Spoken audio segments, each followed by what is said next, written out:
That is what it is. It is what it is. It's always, you pay attention. Look at the Oval Office. Just like I was talking about with Bush administration. Both of them. Both Bush administration. I didn't go too deep into Bush Senior, but I touched on it in reference to what we had going on, boots on the ground. Then he come forward and say what he said. He signed enactment bill. Presidents are nothing but lackeys. They're do boys. They work on behalf of major corporations.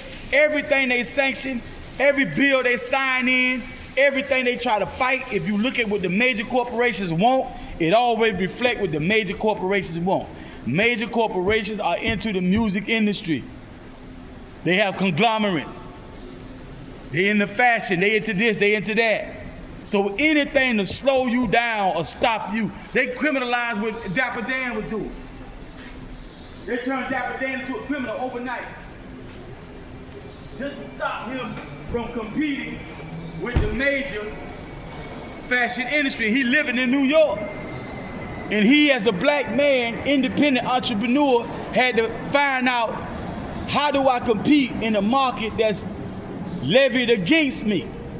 So Dapper Dan started to come up with these creations, and eventually they criminalized it for a long, long time, ran them underground.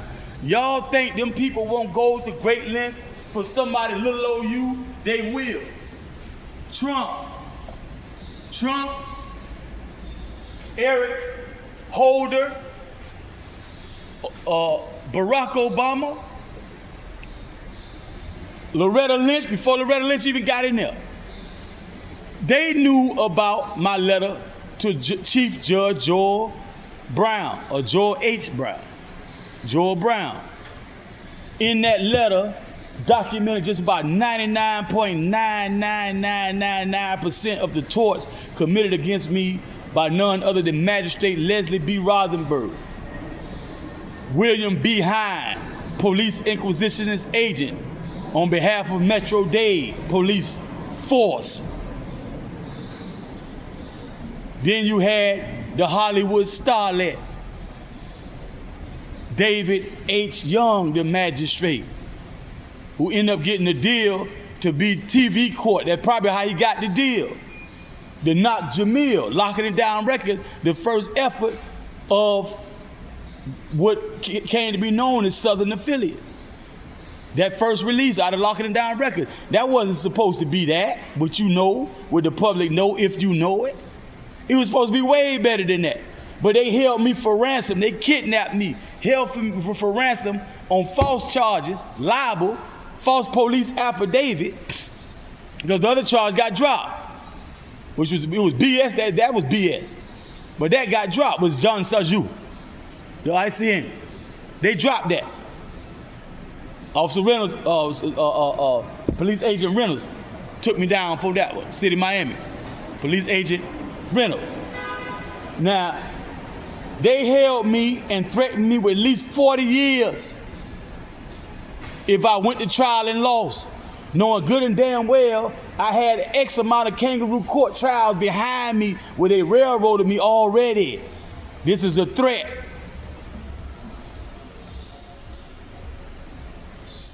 Right? They threatening me. You won't live to see the day where you release that album, da-da-da-da. And on top of that, under the pressure, not trusting the court system, Wise God and myself, we came up with the idea. I said, well, take the best of what you have from me. I gave him some advice on what that was, the exact song titles, the tracks. I try to be very fair, especially by me being behind bars. So the songs I wanted was the ones with Low So Dirty and the God Kuwait also on it. Be Crazy Niggas. It's an Awful Thing. You know, I'm naming the song with it's more reflect Southern Affiliate, not just Red Dog. We don't know if I'm gonna get them 40-something odd or better years that I score out to, that they threaten me with if I go to trial and lose. See, they do lock you up. See, you got people out there talking about, no, see the way they did Cat Williams, see what they do, they put la la la in the media, la la la, and being that Cat took the high road. The best silence is the best answer to a fool. So when it was talking that jive, Cat Williams, he took the high road. Silence is the best answer to a fool. You're gonna give it some time before he even say something. So in that time, they tried to use his, or they did use his silence against him. So they were trying to say, well, it doesn't necessitate that the big wigs are after you because they lock you up, but you foolish if you think they have many ways they deal with you, from killing to putting you in the insane asylum. They'll lock you up in the jail. They do a lot of stuff with you, trying to contain you or control you because you won't give it all over to them for nothing, a little or next to nothing. That's how they deal with people. They try their best to deal with people like that. So lately, Trump gets in office. And I think, if I remember correctly, he said it when he was in office last time. But he gets back in office, and Trump is pushing for, because he sees there's a chance the 3rd District Court of Appeal may give me remedy, because they may not want to get on the bandwagon of the list of consecutive tort feasors and continue to tort against myself. So they may give me remedy, which is what they should do, because that is the thing to do, because the truth is on my side. The reality is that those with false allegations can't kangaroo court cases. And I have itemized documentation. Every little thing, from the raising of the eyebrow, the little sneer on the face, I documented it. Told exactly who it was, who did it, what date, what court proceeding, da. So Trump says, I got this argument that I'm an entrepreneur. This in the law world. They have grossly hindered my ability to just be an entrepreneur. Because like downtown Miami, the man who was a grandfather running a phone company, cell phone and whatnot, was closing up one night. And his grandchildren and one or two of his children came with the grandchildren. And the white car pulls up, gun him down, and speed off. They know who we are. Leslie B. Rothenberg, Officer William behind, and 8th Inquisition Agent William behind. Correction. They know. Dragon Society, they know. It's really tough doing business in urban America. You need to be strapped. You need to have your gun license. This just from hour to hour, not even day to day. Don't even worry about that bank that you take to the bank. When you bank the register for half the day, a quarter of the day, and you bank that and take it to the bank and make a drop. No. They will come get you at gunpoint, even just for merchandise. No matter how much money, cash money, just for merchandise. They will come in there strapped, one or more persons. They just had in I think California, I think it was, like 9 or 10 assailants coming to a jewelry store, gunpoint. Froze them up. Then they started smashing and grabbing, but they did that at gunpoint. People, the real criminal element, not the phony criminals who you make up to be criminals, because first of all, you cowards. And we talking about before all this surveillance and all this capability, you definitely was hoe-ass niggas with that badge, scared to run up on a bank robber in the commission of a bank robbery. And other gunplay type, when we used to go off, 50 round, 100 round, it might take 30 minutes for the first officer to pull up, nigga. Fuck, nigga. So what you would do to keep your job, bitch ass nigga, is you will look around for somebody with an open container, bot drunk, stumbling over their own feet. And if you want to really look good, you probably put another charge on top of that don't even exist. Puss ass nigga. This what I'm a victim of. Fuck niggas. Somebody walked up on the bikes up, guns down, man, and gunned his ass down in the street. You niggas pissing in your goddamn pants. Fuck nigga, before you walk up on the real one, nigga. But you'll get a kind, docile, well-behaved, and fuck his life up forever. Just for that little quota. And every puss-ass judge will come behind the first judge and stand behind that shit. And say, well, based on your record, yeah, I don't even have a record. So now Trump knows it's impossible. I might get clemency from the governor if they stop playing about me satisfying that fine that I had to pay, which they lied and said I didn't. And responded to my clemency package saying it'll be another 7 years for they'll look at me because I didn't pay that. And they lied. That was a lie in and of itself. I actually did meet the requirements. They refused to even consider me because of that. And they said, and wait another, this is what they did at the clemency, or with the governor, 2021, 22, when I got that information back from them. Jeff Atwater, Adam Putnam, and Pam Bondi on their watch. On their watch. They pulled that stuff. So that's that for the clemency board. So now you got the 3rd District Court of Appeals. Being that it's a chance, and nobody knows what the future holds, maybe I may get clemency. So boom, now so Trump comes in, he's pushing the idea that if you are mentally challenged, see, that's another fraudster ass, crooked ass corner of the market is the mental health.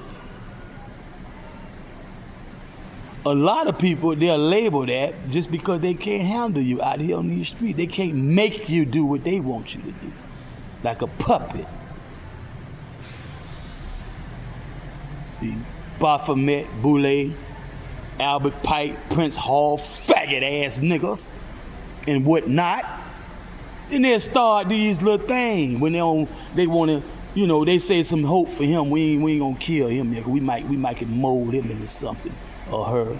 So they try these things. So now I'm labeled, when it's convenient to them, I'm labeled as mentally incompetent and ... Mentally challenged. Oh, they done said all kind of things. Try to do me like my Uncle Sammy.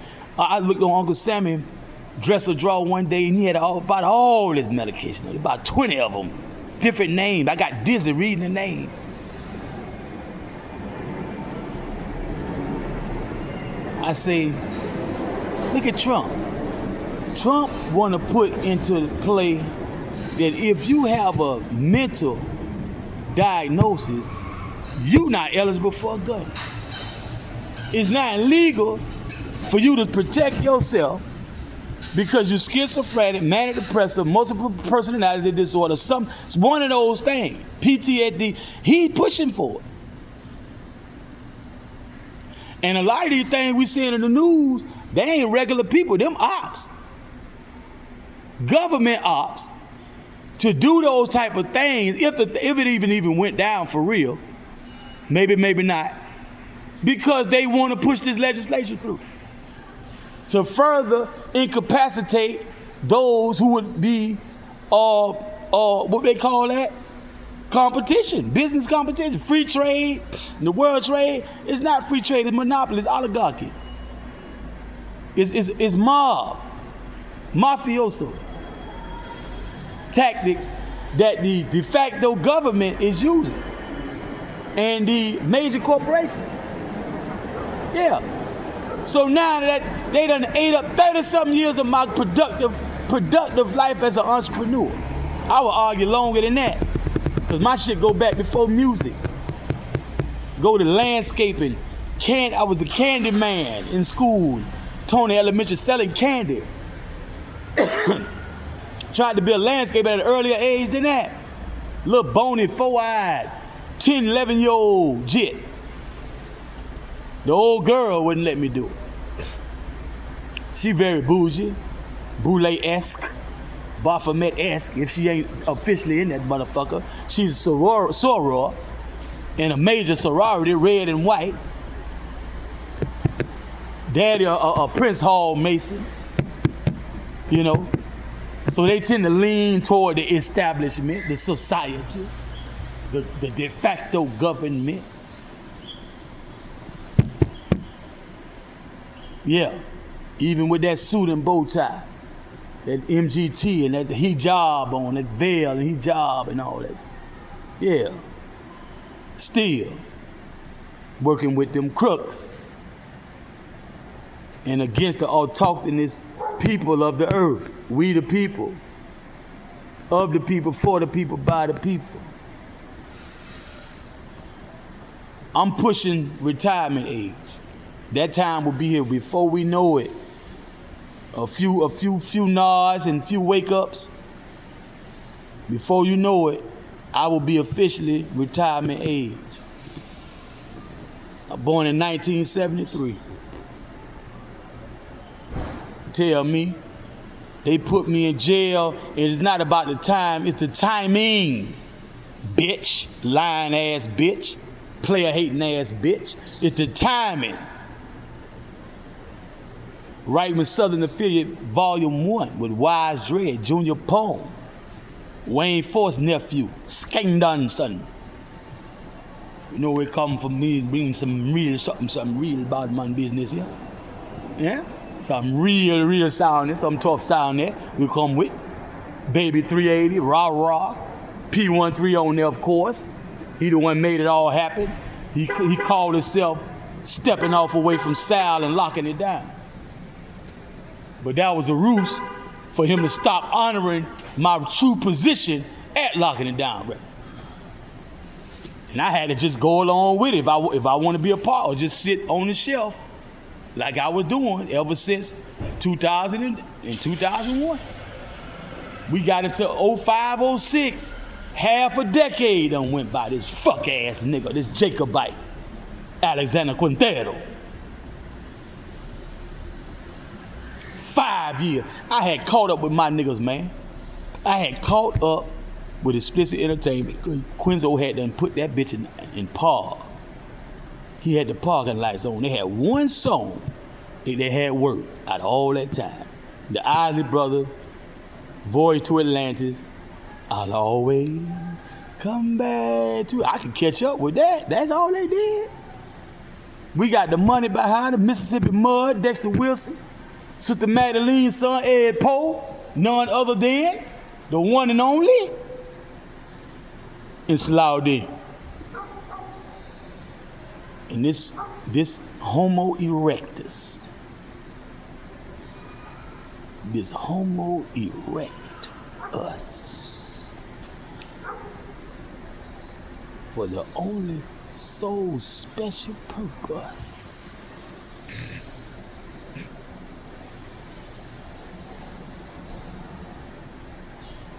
that what he wanted. He wanted to get up in his ass. That what he wanted. Because he knew, that nigga F4I, faggot ass nigga F4I, they know before the general public be knowing what all these statutory laws and all the tactics that the Inquisitionist agents of Rome using, the way they done got so far in technology. It's always like this. It's always a wave of effort on their behalf that make it so we out here on the turf gotta say, well, we need to adjust our ways, because they done caught up with us, man. A lot of stuff ain't gonna work no more. Cause they clamping down on, they done found out about it. Yeah, they come down on this and that. We got it. So if you don't do that, you going to jail. And Alexander Quintero,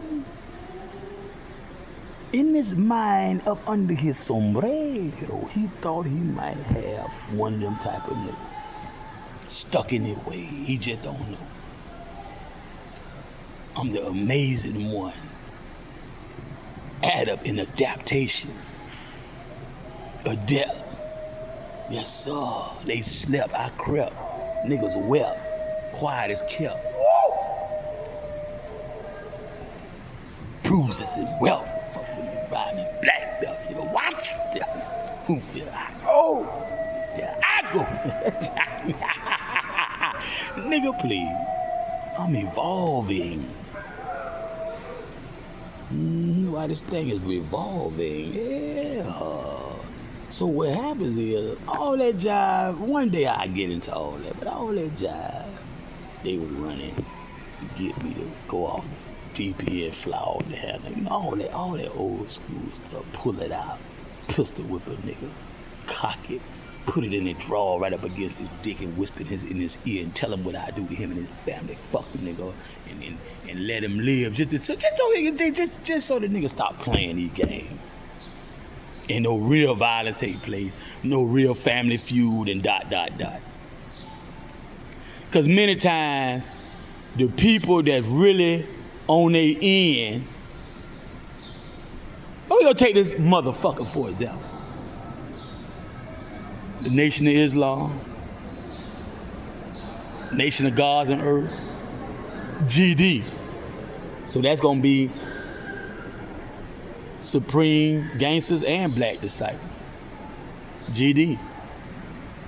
King Larry Hoover, King David Bosby, you know what I'm saying? He politic right, which he does as a diplomat. Shoot, he gonna swing them Mickey Cobras and the P Stones on the side if you ain't careful. And observe what? Universal G code. See, we talked about the pimp game. Church, Masters of the Game, Royale, they ain't the only families out there.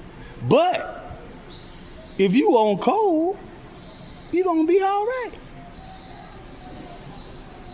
You ain't got to be in them be on code though. Code is a hard thing, it's a hard, tough thing to think, cause see, you still got other things in play, especially when you're dealing with me.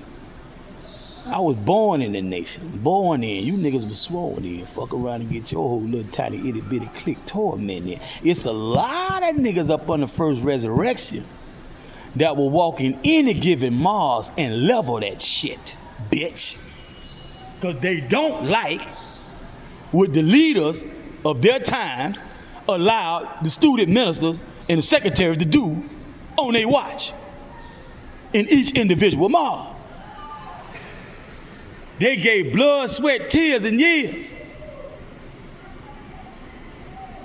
And were basically chased out of there because what the black man wants most is peace. And that's just a little 4 walls and the ceiling. Yeah, but you got the paperwork, you got the documentation where we can't just throw it up and claim. We got to go through all the rigmarole to splinter off from actually, that particular one, MOORS 29, for instance, would be Student Minister Farrakhan Lucius Bayadino, the dean, if I'm not mistaken. So if we don't want to go with silence and go this, no. Because like the messenger said, and like Silas them walked that walk, messenger said it, and he walked it, he talked it and walked it. Silas and them walked that walk. We did not come to make followers, we came to make leaders. They all are leaders. Until you can lead yourself. My father, the work my father alone, and he wasn't alone, but just that one man alone, him, not his father, not his uncles, and distant relatives and all that, his brother, just that one man alone. They have not stopped talking about that man to this day. Especially what almost came to fruition. A better MOORS number 87. Way better than that job that's going on right now. A MOORS down south, South Miami. Down south, we say down south. Because it is technically a South Miami, but not so much a South Miami, but down south, that's in everything south is definitely like Vizcaya and Coconut Grove. Everything south of that, that's down south. You got South Miami, Richmond Heights, Chocolate City Ghouls. You got all that. Naranja, Homestead, Florida City, Modella, and all that good stuff. Cutler Bay, right? All that good stuff. The Heights, South Miami Heights, the Heights, all that there. It was going to be a MOORS down there. I was there right next to that man. That man was walking people's houses talking like a drill sergeant, like a general. Telling them primarily about that hole they got in their house. He used to say, Bahamians love that hole. It's killing us. All that alcohol, that he was fishing, he was doing more than fish. He was snatching them out of the water. He used all the might he could short of actual coercion. And we went around they feel like the whole world when you with him. But he soldiered hard. And he went through a whole lot. They had to face them crackers. When you see D.C. Clark, them photographs of D.C. Clark, I am Miami, D.C. Clark. I forgot what the D.C. stand for. He been a coach at Central High School, football coach for a long time now. D.C. Clark. He played for Central High himself. I forgot his number. You see him out there in the police face, in the fireman face, giving them lip. He basically started off like a Miami chapter of Black Panther. Looking at his activism. Not so much the paperwork, the chart and all that, the activism. He was out there in their face. Arthur McDuffie, all that kind of stuff back then, he was in their face. The King riots. Martin, they knocked off Martin. Ready to pop off, busting out his clothes, swole. Busting out them tailor-mades, them little tight t-shirts they used to wear back in the day with them tailor-made. Ready to get it down with it. That's how black men was back then. Police take that badge off or that gun off, they'll scrap right there in that street. Best man win. That's divine and national, nigga. That's standing up. Because the war was the mental war against what we were forced by the truancy officers to go into those Frederick T. Gates, John D. Rockefeller, prisoner of war camps, and learn that garbage that they use against us, along with the contract, the constructs, and the balance of the construct back in the back room, where they call us chattel property and all this kind of stuff.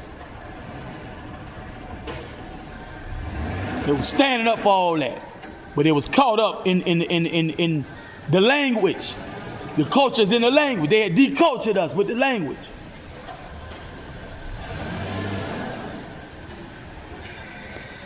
Now, I'm that same brother, right? Therefore, I'm my whole life, you ask me, fuck nigga. Johnny come lately, puss ass nigga. I had to go through all types of persecution, even through family members, because I didn't want to give my life to Jesus Christ. I don't believe in no Jesus Christ. Now, you can have your Jesus. I tell them quick, I ain't no homosexual. Not even gay for pay. I tell them quick. I get a lot of persecution. I take the high road. Now you got this fake, phony, perpetrating ass nigga. And I'm gonna back that up one more time. First resurrection, and those who the first resurrection raised up into the knowledge of what it means and knowledge itself, who are not considered first resurrection, but they came right behind. After that was established, whatever the first resurrection did, they kept coming on in. We were talking about Al Princess Bunchy Carter. What he did is nothing to what a lot of other brothers did to bring people into the nation, along with people like Brother Malcolm, Malik El Shabazz. You know, you got these faggot ass niggas now walking around in polyester suit and bow tie. Don't even deserve the patches on there. Freedom, justice, equality, Islam. And you trying to keep the man down? Not just any black man. Before you had knowledge of self, still eating pork out your mama pot, sucking sperm out some woman's vagina, And all that jive you were doing in the street before you got knowledge of self, you fuck nigga. We marched out into these streets and gave out the final call. Fuck your money. We got money. But we'll take that too in our donation. It was bean pie seller before any bean pie person selling bean pie right now didn't even know the recipe. And ... And we walk in there and nigga know, it's one thing if you didn't know. Nigga know who we is. Nigga don't want me to pop off in that motherfucker, man. Especially the one right now, 29. Because that was locking it down record for a while. When 29 bumped down to the corner. My been done caught a flashback and done knocked one of you niggas through the burglar bar, through the glass, onto the 441. Fuck nigga. That shit look like a Marvel comic book. Scrap done went down when I finished with you fuck niggas. And I dare nigga put his hands on me, nigga.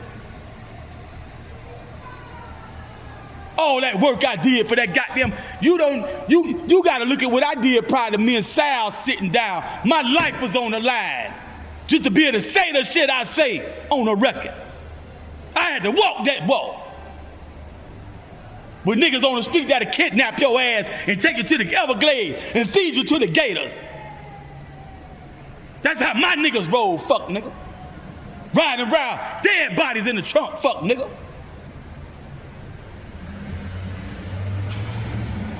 And I always stop right there, because there's a lot of shit y'all don't know. It's within the circle. We got a little Haiti group right now with J1 and all them, Earth Tenor and all them. They don't be saying shit. I remember Earth had the banana vert before we caught that M1. The banana vert. All I said about the man was he the first one outside a family member that put a gun in my hand, a double action, pump action shotgun that I can remember. And the first, if I can remember, my first post with a high-powered assault rifle. He personally handed me that assault rifle. I stopped right there. Because they've been fishing me out through the streets of Miami since I was a jit. They were trying to get me to cut out and come down here, abandon my old girl and come down here and live. They wanted me bad. And I had to go by the G code. Ain't nothing to say in my life but respect for these niggas. I had to have respect.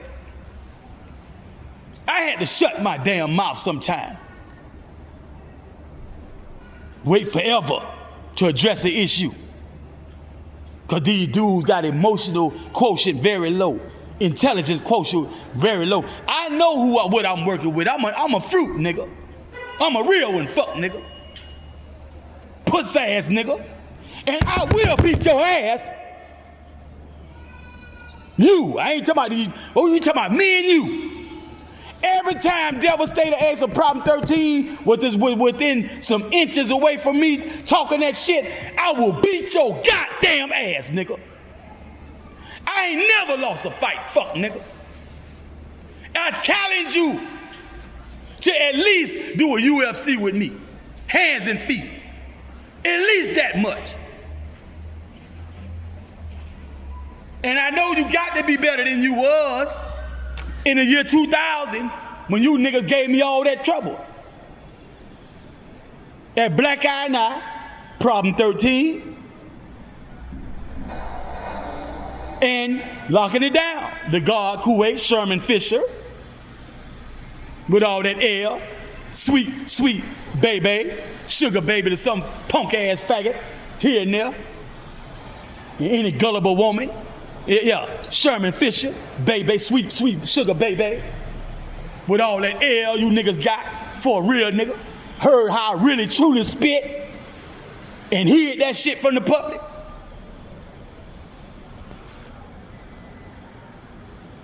Why the crackers, they drooling. They can't wait. Till all I gotta do by the time officer is what he's not. Inquisition's agent of Rome, William B. Hine, and Leslie B. Rothenberg, that first charge, that was enough right there. It's a robbery. It was called armed robbery in the beginning. They had to change that because they found out he lied. But on the record, sometimes that should have come out. I hadn't had police pull me over way out to 94, 95 and tell me, oh, you a signal 4500, armed robbery. That's still in the computer, man.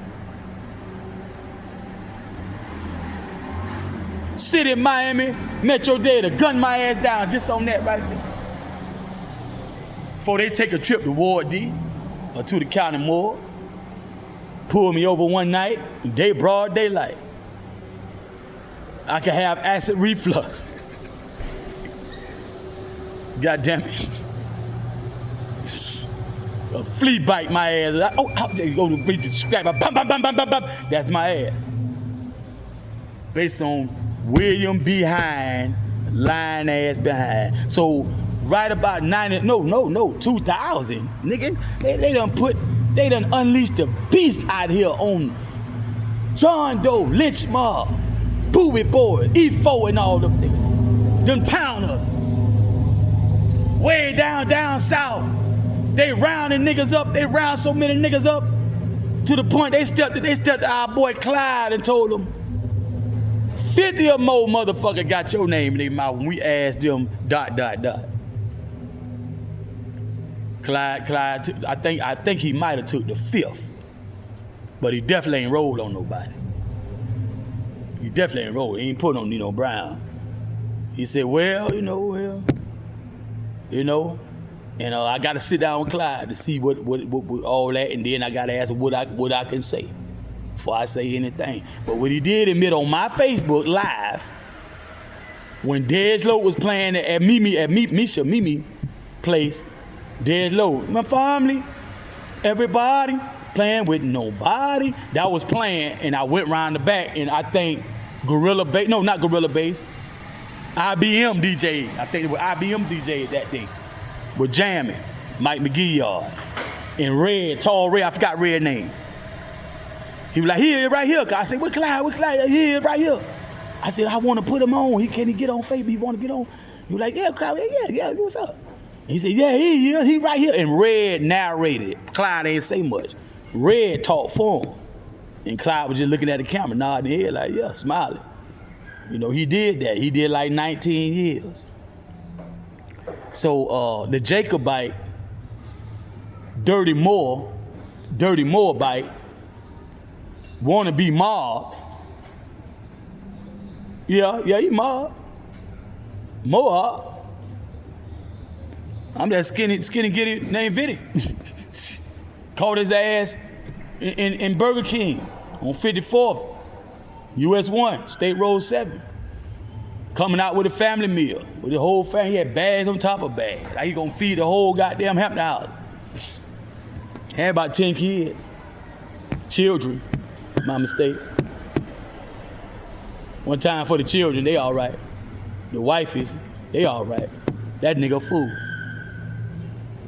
Impromptu, baby. I had no idea where that man was at that night. I was just walking, minding my business. I seen the car. Sal and Dead Ed Podium had got together, got him a car. I seen the car. You can't mistake it. Ain't no more car like that on the road. I say, okay, ain't no heads in the car. I might have seen a window down. I said, oh, he done fucked up. Oh, sorry.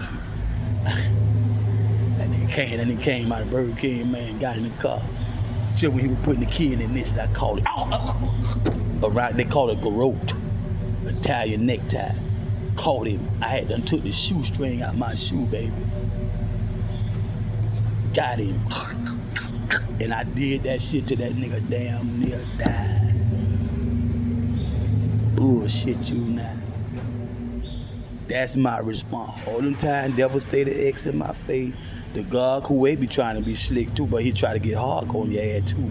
And that nigga right there, all that y'all yelling about, oh, I got murders under my belt, especially Problem 13. Him and Legend and Geloso. Arguing about who got the most bodies and shit. Right there with Mr. Murder. We hanging up posters on University Ave. They stopped the poster hanging up the building, argue about who got the most body. These niggas think they slick. Mind you, a lot of these niggas still on the run. I don't think they caught up with Bub yet. Corey Smith. 2000. So I gotta go look at the month. I go back and look at the month they got him. They probably or just got him. But see, when you know Corey Smith case, Bub, JD, Lynch Mob, it took time for all them bodies to come out. They knew of like one, two, so the rest of that job, it was over time. So you had 83 peoples who came into the court. They had so many people, they put up 2 metal detector portals that you walk through. 2 of them. Just for that particular courtroom, not the courthouse. You done got through that. The courtroom had 2 metal detector portals that you had to go through to get inside. 83 people testified against Bub. 2 of them was 2 of his best chicks, like main chicks. 2 mains. And a whole lot of main man. Right?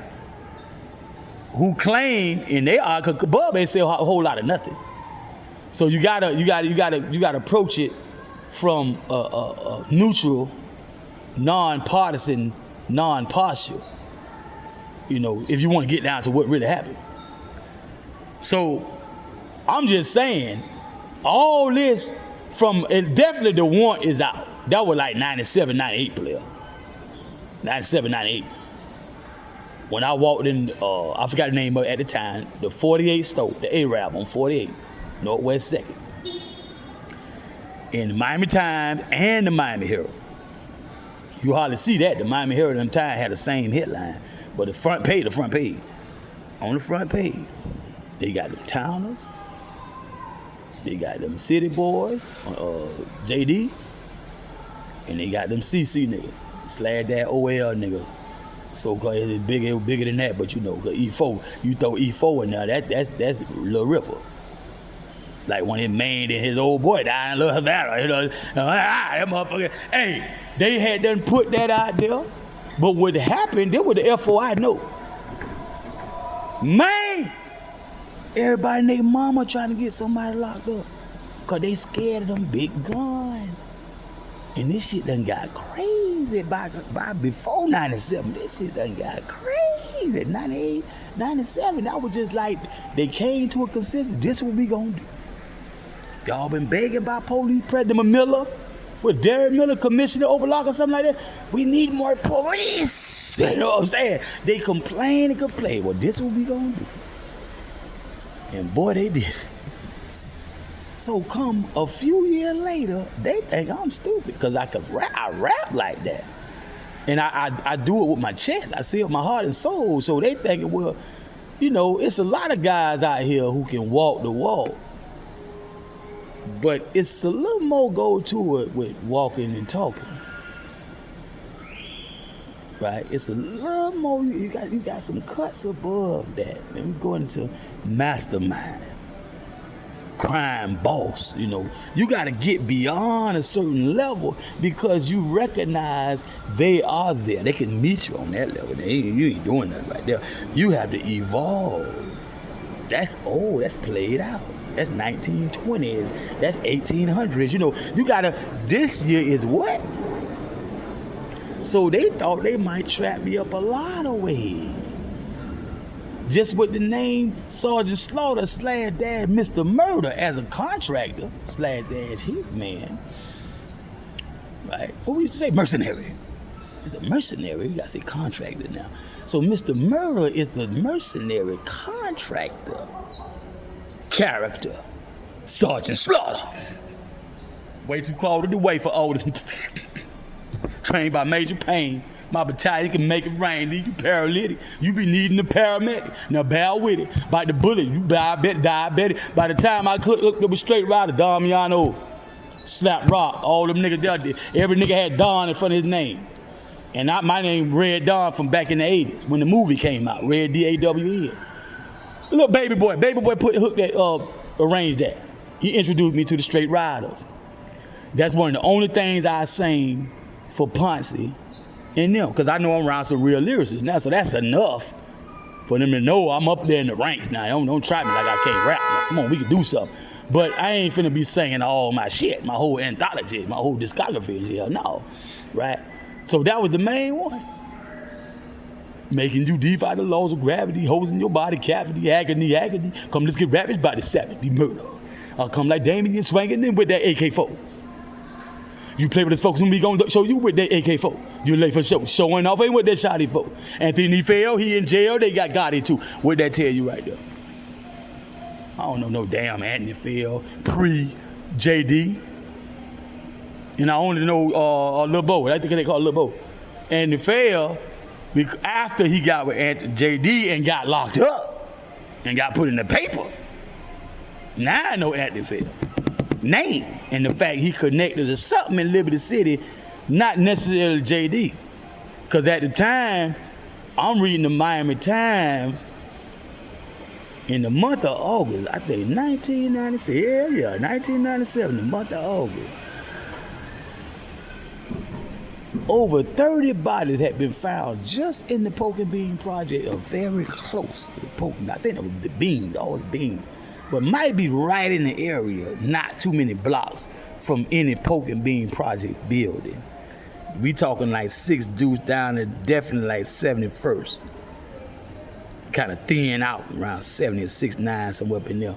But 6 dudes from 12th up to 15th.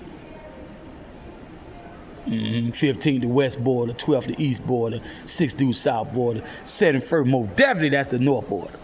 Within that, you will find the Poke and Bean projects. Right. That article focused on the bean. And it was like 30 bodies connected to the beans. The month wasn't out. I said, that averaged a nigga a day. And my dogs on 5th Ave and 53rd, they were laughing at what I said, but I was serious. Not joking. I mean, that's like a nigga a day. They're like, yeah, this shit serious. They trying to tell me in so many words, you know, now that we brought that up, because I forgot how I brought up. I think a nigga did pass me that article and told me to read. I think he did. I think so. But they tried to tell me just chill. Because they know I had left a scene up the road and they don't have the details. They just know something serious going down. You know, it's a Miami in the play, brother-in-law, two Miami brother-in-laws up there. There's a lot of other Miami niggas we fuck with up there, you know, boom, you know what I'm saying? So they like, damn, boy. And here go the classic Jamil. No conversation whatsoever. Other than, man, niggas hate, you know, shit like that. Nigga hate, you know, and talk more about the police than anything. The crooked police and the crooked judge. You talk too much street shit. I'm alive. Ain't nobody whooped my ass. Ain't nobody killed my motherfucking ass. Right? Ain't nobody took no ligaments off my body and all that kind of, I ain't maimed and whatnot. I'm here gorgeous as ever, nigga. 1997, nigga, gorgeous as fuck. Just jumped out of, I did another year, but at that time I put a little more in that first year. Yeah, and plus I got that behind me. You know, I got the other year behind me. Then when I was on the street, I was doing something, run and shoot, ballads and shit like that, and at the crib and all, you know what I'm saying? So, you know what I'm talking about? Nigga fit as a fitter, you know what I'm saying? I was up there with Lauderdale and all them niggas, you know what I'm saying? The motherfucking Mohaven and all that there. You know what I'm talking about? South Florida, I was with the Black Panther, South Florida. But I used to work out by myself, shit I got from Terry Caraway back then. Little taekwondo, little bullshit, little basic. I wouldn't call it bullshit, but very small bits and pieces that I got to put with what I already got. Street fighter. I'd call myself a street fighter back in the day. Shit, ain't nobody want to teach me nothing. So I'm back, funky fresh in the flesh, with the crew, the Miami-based funky fresh crew. Baby boy, Damien. Called himself Damien. His street name, I ain't using it real. Damien brother. You know what I'm saying? Heavy. I'm with these niggas heavy. Right? I'm all right. But most of the niggas on my line who really, cause it's a little inside beef, they done got jammed up the road. They fucked up. Them the main niggas who will sit down and tell that nigga to his face, nigga, you know you dead and who not related to him. Greggy Skunt, his cousin on the way back, he the only one too, who would tell him to his face, nigga, you dead ass wrong, nigga, you need to stop that shit, dog. Everybody else like, I'm the loose pit bull, I'm the loose Rottweiler. Foaming at the mouth, I'm the Cujo in the neighborhood now. Cause nigga done dropped larceny. And I ain't never opened up my mouth to settle that shit. Next thing you know, that shit happened up the road. And niggas like, man, Mighty Joe Young, some King Kong shit that happened up there. Tell that shit like Marvel DC comic. The Aftermath, nigga. Then Dre came out with Aftermath. He was on death row. Then he came out with Aftermath. Slim Shady, Slim's old West, Shady fuck. In the Dirty Dozen. Oh, Slim Shady in D12. Oh, okay, my bad. Eminem, okay. Yeah. Yeah. Yeah. Yeah. Uh-huh. So now, fast forward, and we still grassroots, baby. We still ain't got up there some of the Bloodstone and Lyle Cohen and all them. The name started leaving a bad taste about my Andre Harrell and all Uptown. We ain't up there with we ain't even on that level yet, right? But I argue, them motherfucker got Eazy-E knocked out. Cause Eazy-E wasn't to be bought or sold. And he like the godfather of this shit. Cause remember, he was the CEO of Ruthless Records and was not a rapper. And they convinced him to rap, so he became an artist and a CEO. So now they know he's a threat. He like the first Master P we had. Eric Wright. They snuffed his life out. We can't say what he would have done in comparison to P. He might have not been able to compare with P. I don't know, P a bad motherfucker. But, you know what I'm saying? They snuffed it. I believe they did that. They got it OJ for Nicole Brown Simpson and Ronald Goldman or something like that, his name was. Mob knocked their ass out. They blamed in civil court, they made OJ pay for it. Messed him up bad. They put in a lot of stunts. I truly believe they knocked Eric right off, man. Ain't nobody intimate with him. His sons ain't have AIDS. His wife, his main lady ain't had no AIDS. He's screwing the raw. How she ain't got AIDS? His children ain't got, he got AIDS. That's his main. And then he just got diagnosed with, and then he dead. Oh, man.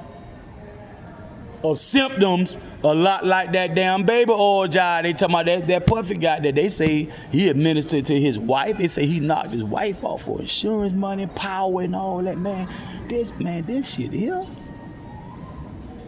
They say he knocked Biggie off. I'm saying these people talking about they got proof, and they say I can't think that clearly that fast, and I'm doing what I'm doing me right now. But they said they got a lot of substantiated evidence, man, about Pop having Pop arraigned, Biggie knocked off for money and power and without control. You know, Shorty slighted Biggie's estate. They got to sue to this day, like for certain things. Biggie mama and them, but she passed. They probably got to her. Probably got to her. Cause them the ones who know the most incriminating evidence, proof. Because a lot of that jive, you really don't even need no proof. But in case you demand it, we got that too. So here these niggas is. Problem, he trying to be a little you. He speak Espanol. If you write it out, you say you. You, right? He's trying to be you. Use guys. Right? And he came in just like they teach him in the FOI about the Mossad and by way of deception. Niggas sweat ain't slick. See right through him. You see him coming. But I wouldn't talk to him and Devastator and all that about that. Well, I ain't gonna lie, Devastator, I lost my voice arguing with Devastator. Kuwait, because I didn't realize at the time they really would go there. I thought they just needed to be talked to, because they did, I ain't had nothing to show and prove. They don't really know me like that. I'm doing it now, but if you just do the track, but all the while, them niggas know what they were doing. They knew what they were doing. They knew. Kuwait found out when I off the dome. When I freestyle off the dome. I ain't had that shit written down nowhere in the world. Never heard nobody say it, didn't bite it. And it sounded like it took me hours or days or months or years to write that shit. I was going the fuck off. And dancing at the same time. Kuwait was sitting there mesmerized. But he had that evil villain looking on his face like, if I could just harness that potential and control that, I rule the world. He had that look on his face, and he actually, the way everything played out, we used to be behind Sal House on 138 by Circle House Studio. The way everything played out between me and him showed and proved. I be telling Jitaloso that shit, man, that ain't your friend, bro. Should have never took that nigga on no field trip, nowhere. He want to see Miami, make that nigga go in his pocket, use that Ed Poe, Dexter Wilson, Sal money, get on the motherfucking bus, catch a cab, or catch a jitney. Go rent a car, nigga, with your money. Go to tell you need to rent a car, and you go ride by your goddamn self. That's how they should have did that, nigga. And that's what he doing to us. He gonna steal from our budget that I made from my budget to our. But that was a Red Dawn album budget. It became a Southern affiliate budget. That same money, thin, already done spread thin. They milked it till it went dry. And I told Loso, leave him alone in the studio to create. Stop arguing with these niggas. Cause when Sal them get there, you the only new addition, you the youngest one, they gonna see you as a young problem child. When problem child is, they named, 18th Avenue named him problem child. That's his name. Now he get to hide behind you. And it's 30 minutes, an hour. By the time they finna talk to your dumb ass, now you sassing them.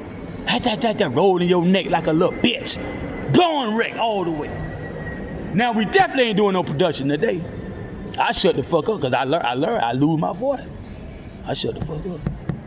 We might record pussy ass niggas.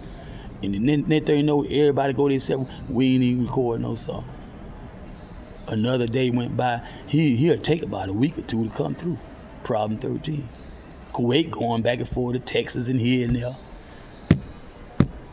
These the only in-house producers. They done pulled the whole move. Once they got that little bread and little and got to a certain point when it's time to work. Oh, I need this. You been paid, baby. They talking 10 minutes, a one nut get up talk. Straight like a hoe. You come talking to a chick, pass her some money. Oh yeah, she strike up a conversation, you touching, you digging on you, then that thing no 10 minutes up. Can't get that money back. Now what you wanted to do? Oh, well that's gonna cause it. What you mean? How you got in the 10 minutes up? Yeah. Straight whole game. Straight whole ass nigga. In the face of some real ass nigga.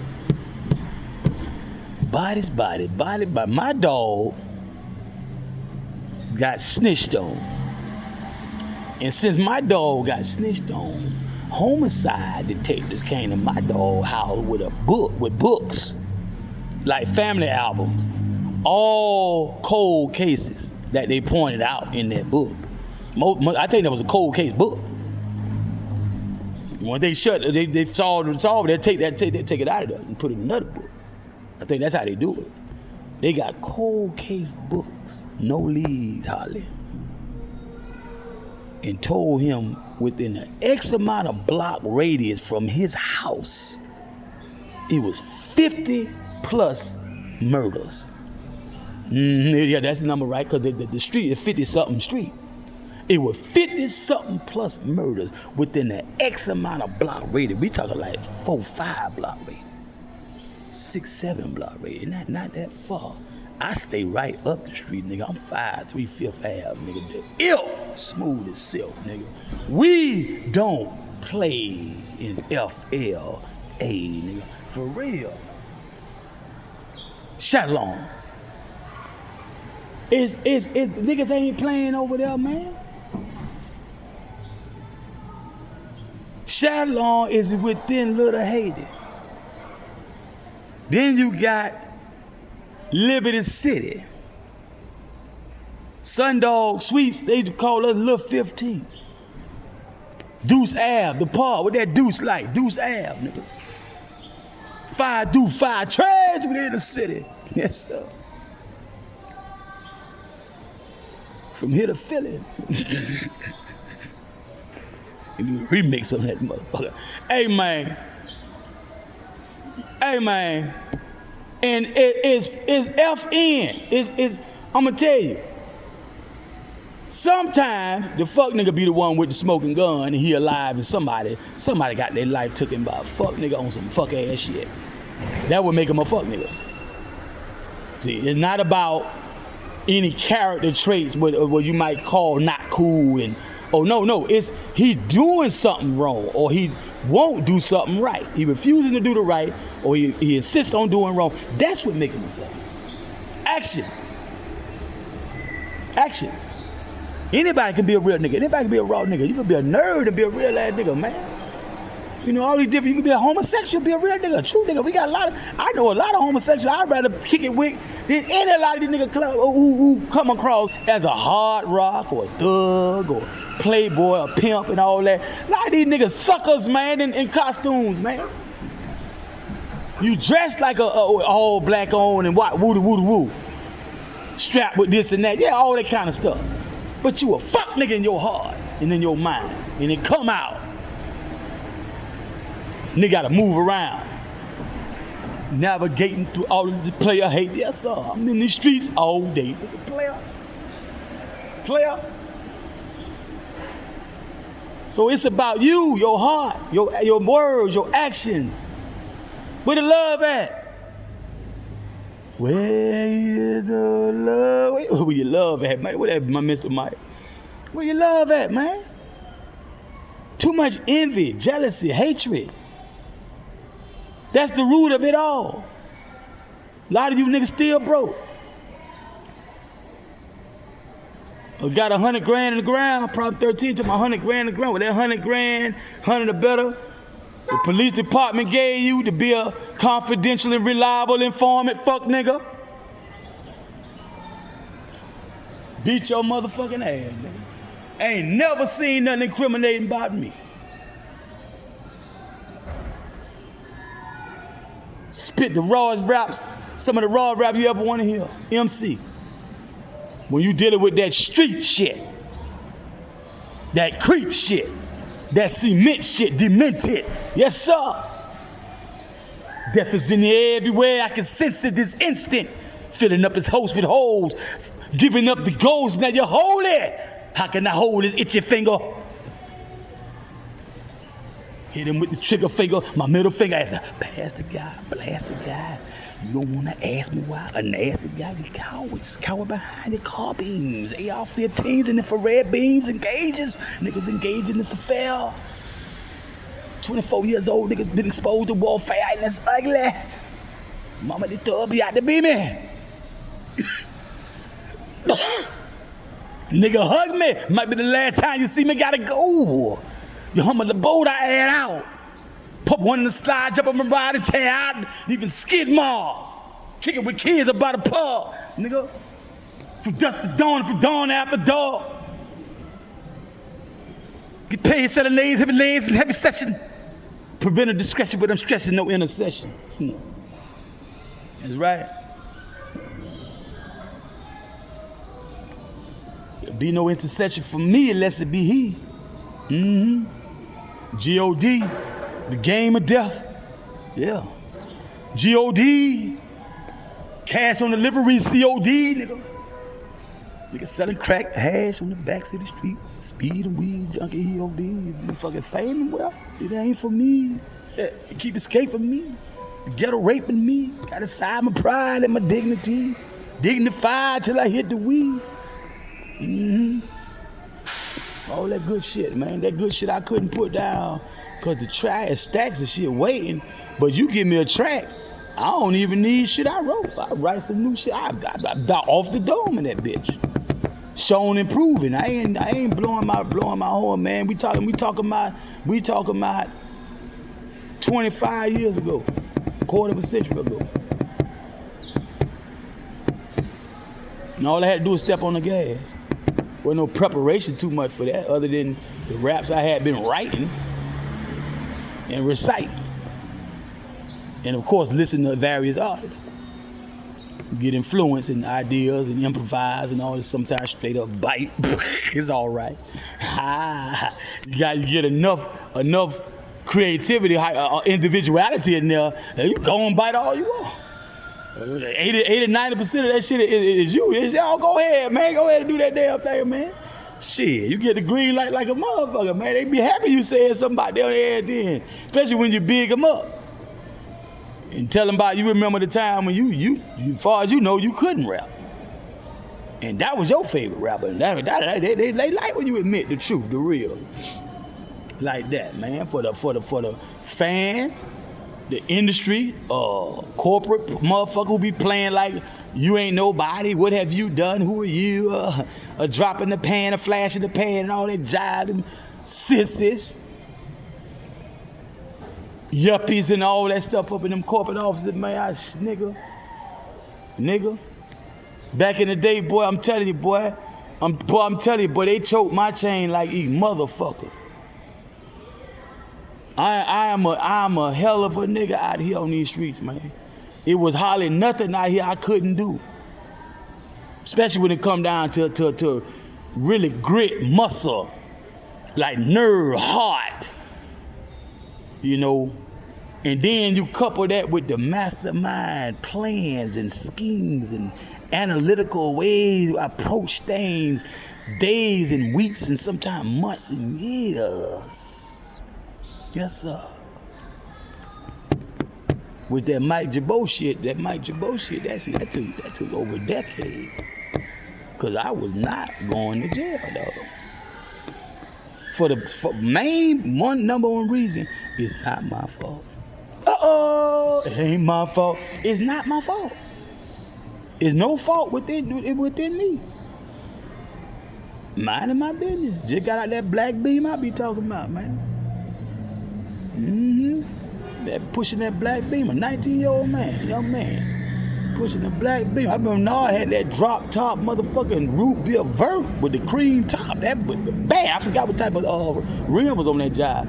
Big ass gold emblem on the front. Mercedes, big ass gold Mercedes. Yeah. All I could come up on was a dude I met, a fellow DJ, had a Beamer. The next thing you know, but you know, for street cred, as far as like the what they call that job, just you know, people they will look up 1 minute, you know, and pop up, they look and see you, and then, oh shit. Oh, that's Shouty. Some people call them by government names, some people call them by street names and shit. Oh, that's Shouty right there. Oh, okay. Damn, whatever. In the Beamer. Right? Then you got boots on the ground.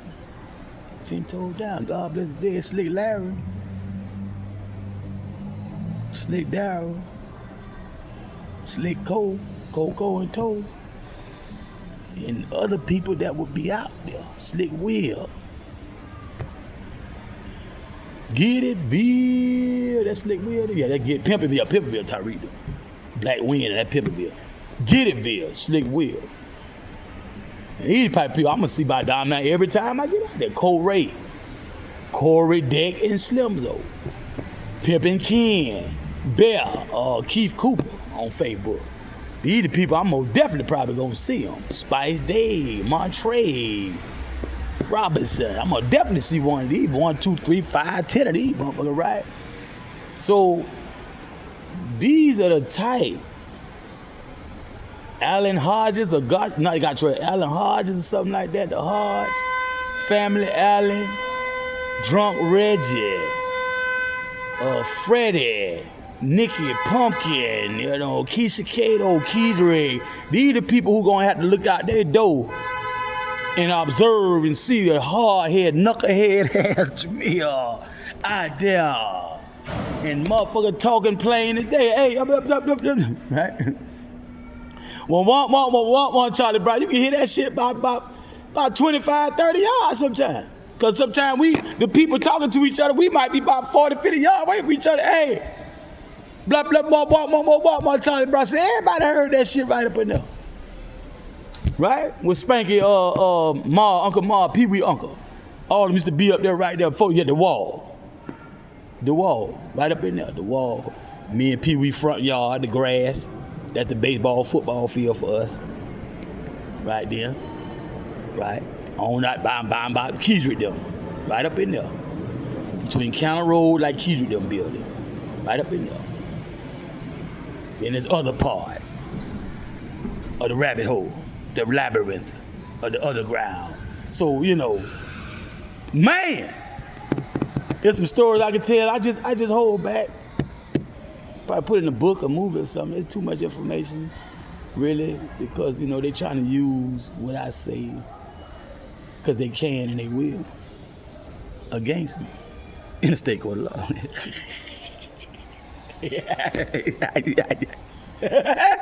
So, my nigga, you know, I'm pushing this beamer and shit, man. You know what I'm saying? I'm going to the strip club, man. Badass, Ebony A's.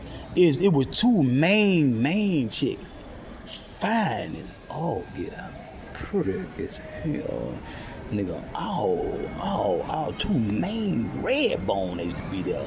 You got Ebony A and a host of other hoes. That hoe in there smoking cigarette with a pussy, blowing out puffs of smoke, Newport, whatever you get. Bitches in the hole, nigga, pussy do like that. She'll move that cigarette back out the way so you can see that. It ain't the cigarette coming out of the smoke coming out of the cigarette. She'll move that cigarette back out the way. Right? Sometimes she'll bend over backwards, let you see it from the back and blow smoke on your face. Nigga, they was on and popping, dog. I was there when some nigga came there faking like they were the Poison Clan trying to do a show. Trying to get paid to do a show. No. They were trying to get a VIP free. That's what they were trying to do. They were trying to get a VIP. Claiming to be the Poison Clan. Trying to get in on the strength of the fact they the Poison Clan, they need a secure area because they stars and all. I stepped off I had a bulletproof vest on that night and a trap suit. Dickie trap suit, them cold weather kind. And I stepped out to the side. The nigga had went back to the limo. I told him, man, ain't no that damn Poison Clan, though. Cause anything, especially with me there, any violent jump, though, and I'm there too. And nigga be saying, oh, the Poison Clan about it, and I'm there too now. Before that shit get to that point, man, I'm gonna let these niggas know that ain't a clan. Now none of them niggas. So let's do the side, cause I'm there physically, and I ain't going nowhere. I'm in there hustling and shit, pimping mainly, but there's other things to do. It's a lot of corporate head hunting. And I'm telling you, when I tell you that, I swear for God, they were watching me, though, because every time I got close to a big boy amongst big boys and big girl amongst big girls, the main one that look like they might do something for me, that's the one get fucked up. And everybody else still be out there. No lie. LaGrange, my partner LaGrange. Mark Ingram. We clicked in college. Met him through his cousin. Me and Joe Sean was all right. I met Mark, like probably the Omega Center. Something like that. Maybe at the dorm first, then Omega Center, whatever. But I insisted on pushing him around the club when we was at the club. But Joe Sean, his cousin, gonna do it. I said, let me do it. We arguing and shit. Come on here, Joe Sean. Fight. Damn, boy, you serious about this? Go ahead, goddamn. Don't do nothing stupid, man. Don't push him the right way and all that. Don't be flying with him. I got him. I'm straight. Right? We clicked just like that. When I didn't go back to school, that was he'll see me at school. He stayed at LaGrange, school in Carroll County. I'm in DeKalb County. He in LaGrange. He started coming to Cal. No, matter of fact, no, he was in the west side. I forgot about that. He done moved closer. He moved, he in the west side. So he can come. I used to say exactly what that shit was. I forgot. We done rode to LaGrange though. That's why I said we rode to LaGrange too. Went to his mama's house and all. But he introduced me to Mac. Mac on the west side, Atlanta. Mac getting money. Mac been getting money. I sit on that nigga post 1 to 2 times. He probably came and snatched today. I ain't hear no more about Mac. And I've been back. Yeah, that's right. That time when Voyage to Atlanta came out. Cause this time it really only thing out was me and Slim's old shit. Voyage to Atlanta came out. And me and Mark ran into each other. I don't remember how. Probably I used to keep numbers. Probably his phone number. And shit like that. Probably call the phone number. It's that same number. We used to do landlines heavy. We wouldn't do it. I don't know cell phone, landlines and beepers. So an address. You had to show it. You had to post up for real outside. Post back in the day when you say post, that means go outside and stand up, get dressed and all that. If you gonna do that, brush your teeth if you do that, wash your ass if you do that, and go out and be somewhere where people can ride up from like on the street, on the Ave, or if it's on the corner. When they come to the corner, they'll see you. They look, oh, there you go, right there, sitting on a crate, or he at the phone booth, or he right there, or I can see him inside the store. There's some of the store you can see inside through the glass. There you go, right, oh yeah, or your car parked out there, something like that, bike you riding, motorcycle. That's a post up. That's an old school post. That's a real post. Like military, fort, right? Now you go online and post some shit. But we used to have to be out there, a nigga ride up. That when he find a word of mouth. Straight from the horse's mouth. Oh, we open. So whatever, you know you're gonna say. Right? God damn it. 9:30. No later than 12. Get your ass in the house. Curfew. Tell you again, or let me say it again. Be your motherfucking ass in the house. At 9:30, man, no later than 12. Young ass bitch, I'm gonna tell your mama.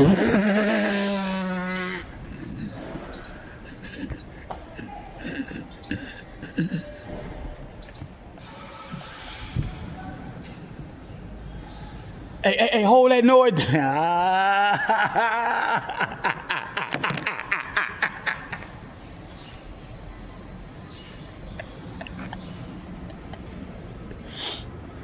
I was opposed. So, that my Jabot shit, man. A nigga, I ain't never been tried like that, man. I was mad as fuck. To the point where anytime I got tried after that, I was a different person, man. My anger, I successfully controlled my anger, but it was so difficult. One time on 53rd in Miami, Fifth Ave, I walked in the house and I clicked. I threw the refrigerator from one end of the house to the next. I was throwing shit, trashing shit. My little sister tried to call my daddy. I snatched the phone out the wall. Shut! Cord. Looked at her ass. Bitch, if I was on a real lick in a real one of them mansions across Biscayne, so on the beach somewhere, but it been out of gas. But I just threw attention to it because the heavy weight on my shoulder of carrying around the burden of not killing niggas, not beating niggas' asses, that's the main thing. If forever gotta shut down what I'm doing and go somewhere totally new and start over again, or forever building up money-making enterprise, gotta abandon the whole shit. What Scarface said in that first album, I'll be sitting for a drug war. I think that was the first album. I don't think that was Ghetto Boy. I think that was Scarface solo album. I left around everything I ever worked for. Man, I had to continuously. I can go down the list. Me and Sir No, Joy Lane, I can go down the list, dog. Tilson Road, Evewick, motherfucker. Oh my God, man. I could just keep going down the list every time shit right when it got right. And all I had to do is chill. Like Tilson Road and watch that bank roll just grow and grow and grow and grow. And I'm getting more and more powerful every time I do it because I keep cutting bitches off.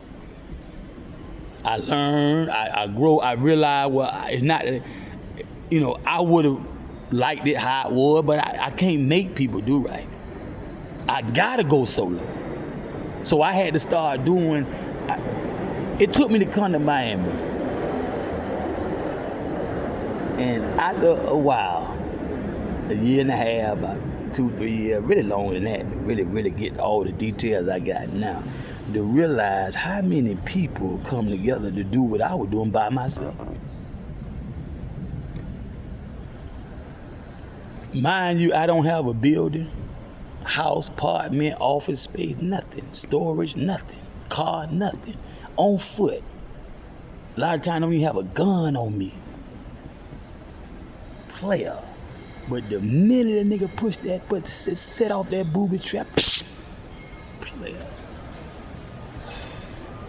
One time a nigga did it, and I know off real. I ain't finna go and listen no motherfucking body. And I'm the main one. Like they did Bug. You got other niggas actually pulled the trigger. One nigga smothered a chick with a pillow. That was the weapon. The murder weapon was a pillow. Pillow base. Kids and Rock. JT. Pillow base. Right. Crime of passion. Nigga got a year for that bankroll. Nigga say he gonna pay him some money. So they claim. That what Lil Bo said that. Anthony failed. And Chaz Ray came forward and said, well, this how it happened. Man, such and such, da-da-da-da-da. So I did it. Cynthia Brown, smothered her to death. So, you know, I know way back in 1992, better than that. See, Stone Mountain Judicial Court, man, I ain't playing with them crackers like that. They is not gonna have a fingerprint on me that they didn't find at the scene of the crime. You don't remember? I'm talking about, man, thorough bitch, so don't you clown, man. This motherfucker gonna hang from a tree, be thrown in goddamn Chattahoochee. Shit like that, if I have my way. Cause it just so might happen that I might have to do them and leave them there because it's better that way for me. Yeah, I might just have to drop a bar. Damn, they gonna fuck it. They gotta shut your mouth. Get the fuck on. Do your thug this one. In 92, you can still do it. But one thing I know I'm not gonna do, Eastwood boy, down by law, Columbia High niggas and shit like that, is not finna have my name in their mouth talking about no particular dead body. When it's not, I'm alive. I survived. You know what I'm saying? That little bullshit. You know, nigga got some valuable from it too. That little bullshit. I ain't tripping on that. I ain't finna go to jail behind that shit. So, that for sure. I got holes on mine. You know what? I got holes I don't even know yet. Every time I look around, I meet some more bad ones. Bad. The public defender for the case me and Ronald Brock called. Fulton County, Burger King. She was bad to death. And she a lawyer, member of the bar. Gail Colson, Fenice Wright, Anquinette Dion Well, D'Angela Urshel Smith, Slick Pretty Vicky, and the twins I met on the hill by the bootlegger man. Me and Rico posted up. The red-skinned twin. I'm talking about a long list of bad, and like I say, chicks I ain't even met yet. Player. I ain't but 19 years old. I be damn if I be in that funky, stinking ass jail with all them hard legs and sissies and booty bandit. Okay? Head hunters and booty bandits and sissies, right? And whatnot. Nigga itching to get a murder charge for a reputation, especially on a nigga like me. See, that's why I ain't up there now. A nigga who need to be concerned about that Fed case he got. Over there worrying about now. We straight EIN, Dun and Bradstreet, we straight conducting business, bro. But once I came back for that rap, I ain't see a nigga sell no dope, rob, kill, steal. I ain't see a nigga do nothing but some music. And you got these niggas in the street trying to live like we in the motherfucking 60s and the 70s. Murdering people for their rims and shit. Young high school boy for their rims and cars and shit. Yeah. Running from the Fed. Them niggas on the news and shit. I'm chauffeuring. I'm pushing Slim's Old West to the crib from my crib in Stone Mine. Be on that ice house. Red House says. ATL side, shout. Yes, this cess is in your chest, yes sir. Right? July, bitches. Probation up, lying ass. Darling Marbly. I'm lit. But I ain't fucked up like that. And then pussy ass nigga. OB like a motherfucker. Late night if it ain't past 12 yet. Looking at me with the unit on their face like that. With the position, the geographical position they got. Longitude, latitude, the geographical position, man. In line with the driveway that shoot past Long John Silver, Econo Lodge, and Admiral Bimbo Inn down into the cul-de-sac right there. In the L, you make an L past that, you know what? I ain't gonna say what it is, that's our information, inside information. But 69 right across there. Serving merchandise parking lot, you could put a whole goddamn, every car Lee Iacocca ever made in that motherfucker. That shit so big, all they do is flash a light. 1 or 2 times, headlight. Right down in line with that 69, between Bimbo and the condo. They see that flag to the north. That's it. Them nigga right round apartment 69 up against the wall, hiding like Mike Jabot would hide away from me that night when he tried me. Hiding in the bushes, hiding by the car park, in the woods. Cause you got bushes right up on the building. Right up against that brick wall. That brick, that red brick. Right? The shrubs and shit. And you got the grass, a nigga in certain camouflage, they just lay in the grass, off in the shadow. And wait for a nigga plea. Since I know I might not get to all this nigga, I'ma definitely get to your fuck ass fuck nigga.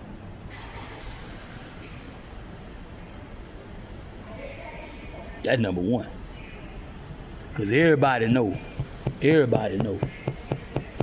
you got to have somebody on your line whispering in your ear. Till when they got your back, you gonna murder somebody like Dirty at the ground, fuck nigga. And we ain't being quiet about the fact we don't like that. See, I was quiet about Cherokee Twin, cause I thought if much of these hoe ass niggas run their fuck ass mouth, a nigga might come out the mouth wrong around me, and that's how I find out who killed my nigga. So as soon as Aquinas told me that shit in Columbia High School, I shut the fuck up and didn't say nothing. And commenced to doing my thing I always been doing, but I kept my ears open for who murdered my goddamn nigga. Russell Avery, the twin. This time, nigga, they pushed the hot button. Cause not only they murdered Russell, they murdered Mark Dixon, Scooby Brown. Eventually they gonna murder Nigel Scott.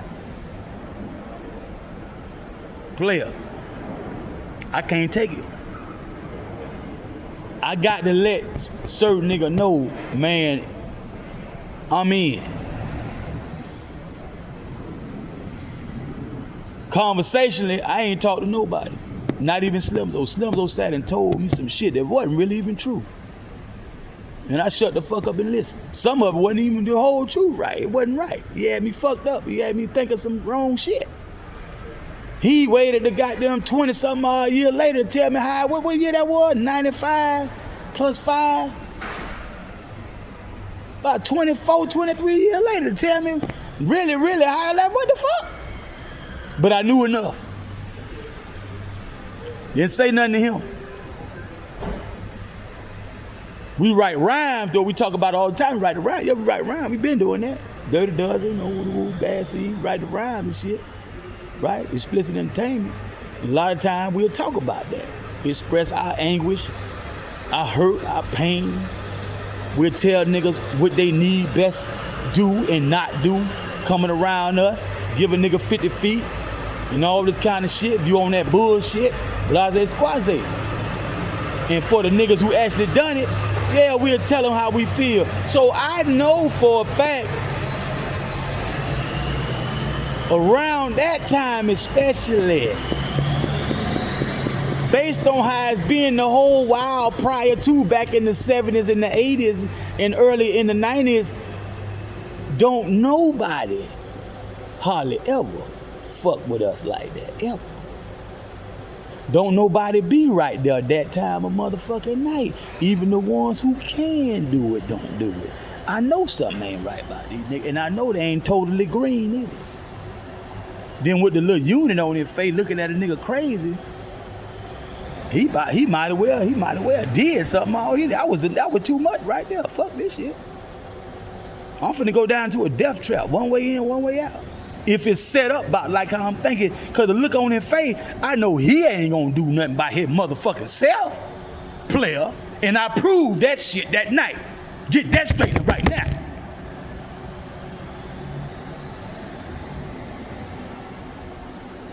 Now, so that culminated into what a lot of people don't really know about, but key people do. And Slim's so wrong for not telling who he didn't tell about that. Man, that been 90 motherfucking 6. 30 years, my nigga. And when I talk to Key Cooper on Miami Beach, man, and the man sitting here, and when I talk to on the dock, on Dodge Island, talking to Pee Wee, and the man don't know what I'm talking about, even his Uncle Mark know more than that. God bless the dead. Mark got to know. I was face to face with Mark on the second day we met. I was face to face with Uncle Mark in Eastwood, talking about that.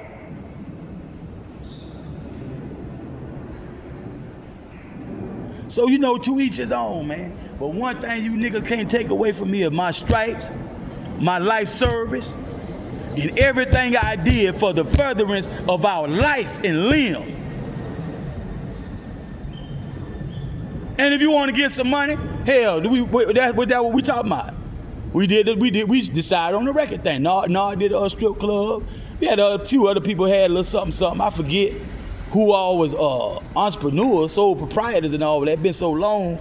You know, Randolph Cousin, them, they had the barbecue pit down there like Glenwood Memorial or Glenwood, something like, you know, I forget who all was doing something. But we had people doing their thing, man, you know. Hodges restaurant, you know, we had people doing their thing. But nigga, man, we were too deep. We clanned up, we tribed up, man. I ain't finna let I don't care what you call them. But I'ma rate and berate them once I rank them in real time. Yeah, I got the right to call you a fuck ass nigga, to call me out like you called me out. And step to me like that and get your ass handed to you like that. The first touch. Nigga, lucky he got up. The first touch.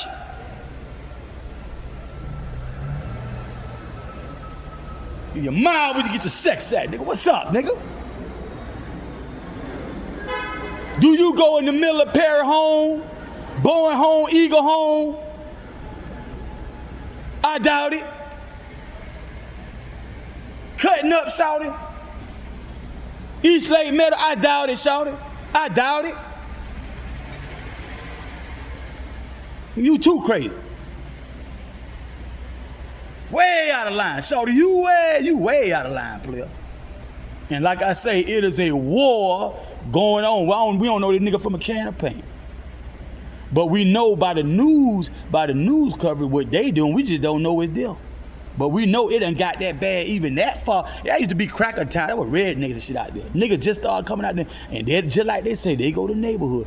Niggas already fucking up. Already fucking up. They gotta work reputation than a damn project. That's for real. That's ass backwards. You hustling backwards, nigga. Like Perry Holmes, you say, nigga, you hustling backwards. You fucking up all the way around the board.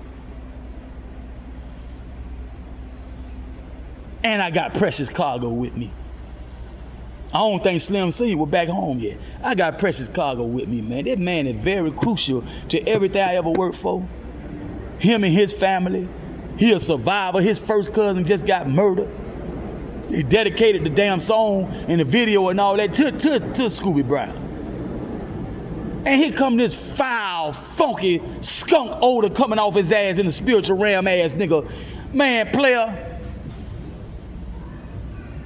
Right when shit got perfect for what we do, we about to give True, No Limit a run for their money. Down South hustlers and all that, we about to give them a run for their money. Suave House, we about to give them a run for their money. I ain't just saying it, though.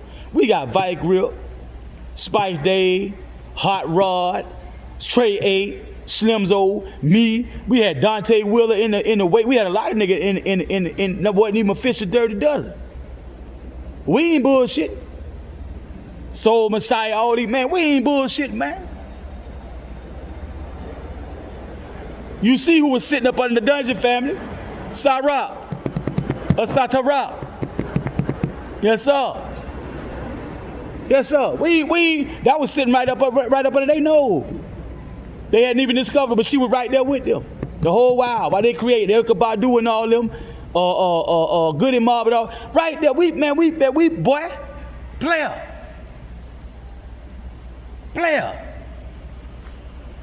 This ain't no bullshit. And usually, when you get that much momentum, you do have these type of things that you got to deal with. They pop up, they come up. So now I got this new, fresh phone. It's my first felony conviction ever, and it's a fake one. And I can't even carry. I'm over 21. I'm 22 now. 22.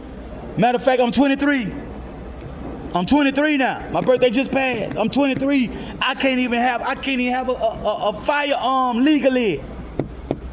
But I'm operating as a bodyguard. Anytime I get around my niggas, my niggas know. But I tell you what Earth Tenor did when I came to Miami. He put an assault rifle right in my hand. My first post in Miami, official. Assault rifle, not no handgun, not no slingshot. Shotgun, assault rifle with the clip. I made sure one was in the chamber.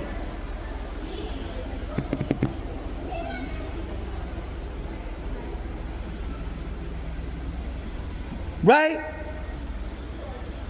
And live today to talk about that shit. No real gun charge, no real murder charge. It ain't, I'm gonna let you in on a little secret. It ain't because I fooled him and got away with it. I told you, Mike Jabot had to get a pass. It was till the 2 minute other monkey ass nigga jumping in the mix. Pat Flume, and shot along. Niggas like that, jumping in the mix. Niggas I ain't got no dealings with. Act like they'd rather be the one. Cause that shit spread like West, that spread. That word got around.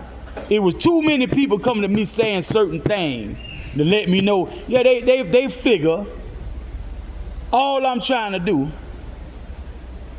amongst other things, is get my shit together and I'm gonna slide up on that nigga like I'm known to slide up on niggas and handle my business like I'm known to handle my business and keep my mouth shut like I'm known to shut my mouth. And to date, not one nigga could call himself a co-conspirator. You cannot be a confidential and reliable informant fucking with me. Fuck niggas. Puss ass, faggot ass niggas. If you gonna try to trip me up and trap me up and not let me handle my business when that fuck ass nigga tried me like that.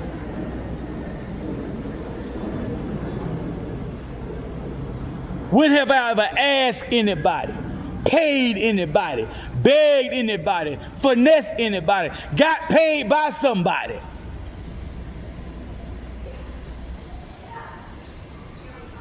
Ever.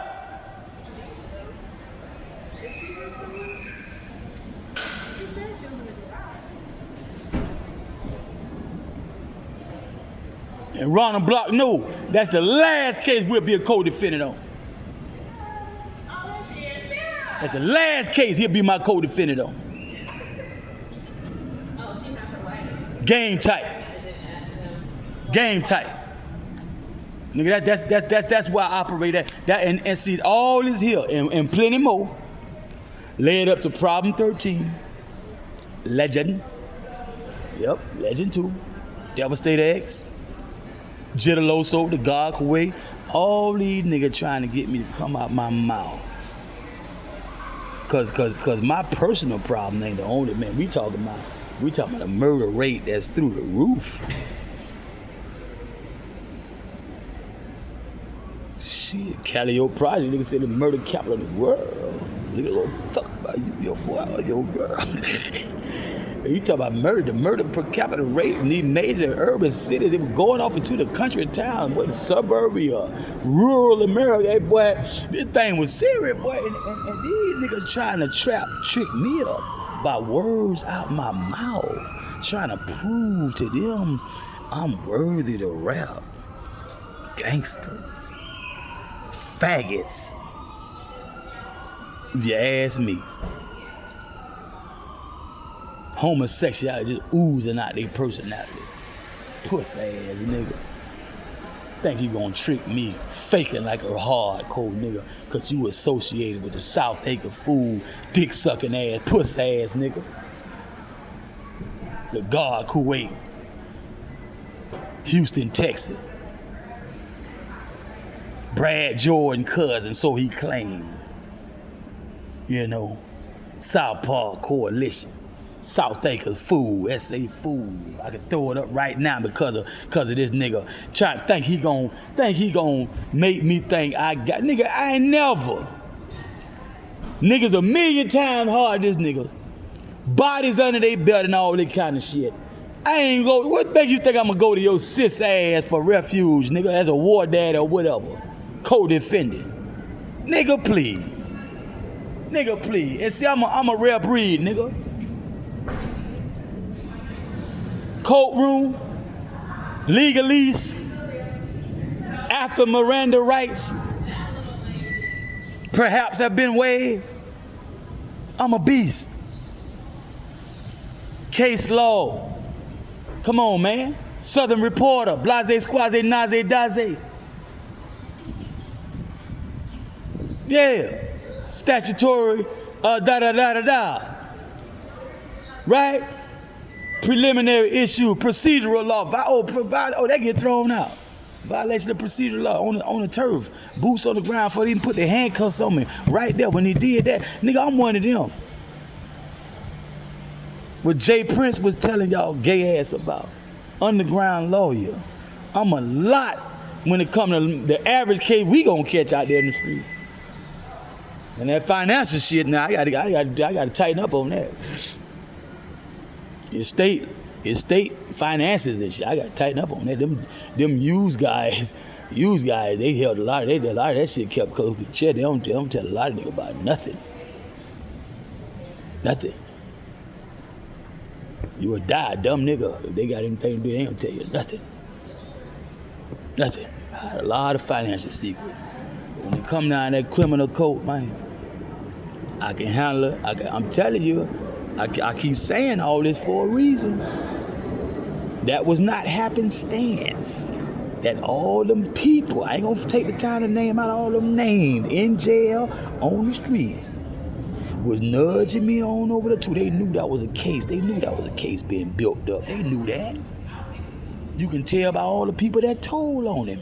If they came to court to testify against Bub, they probably talked behind their back a whole lot too.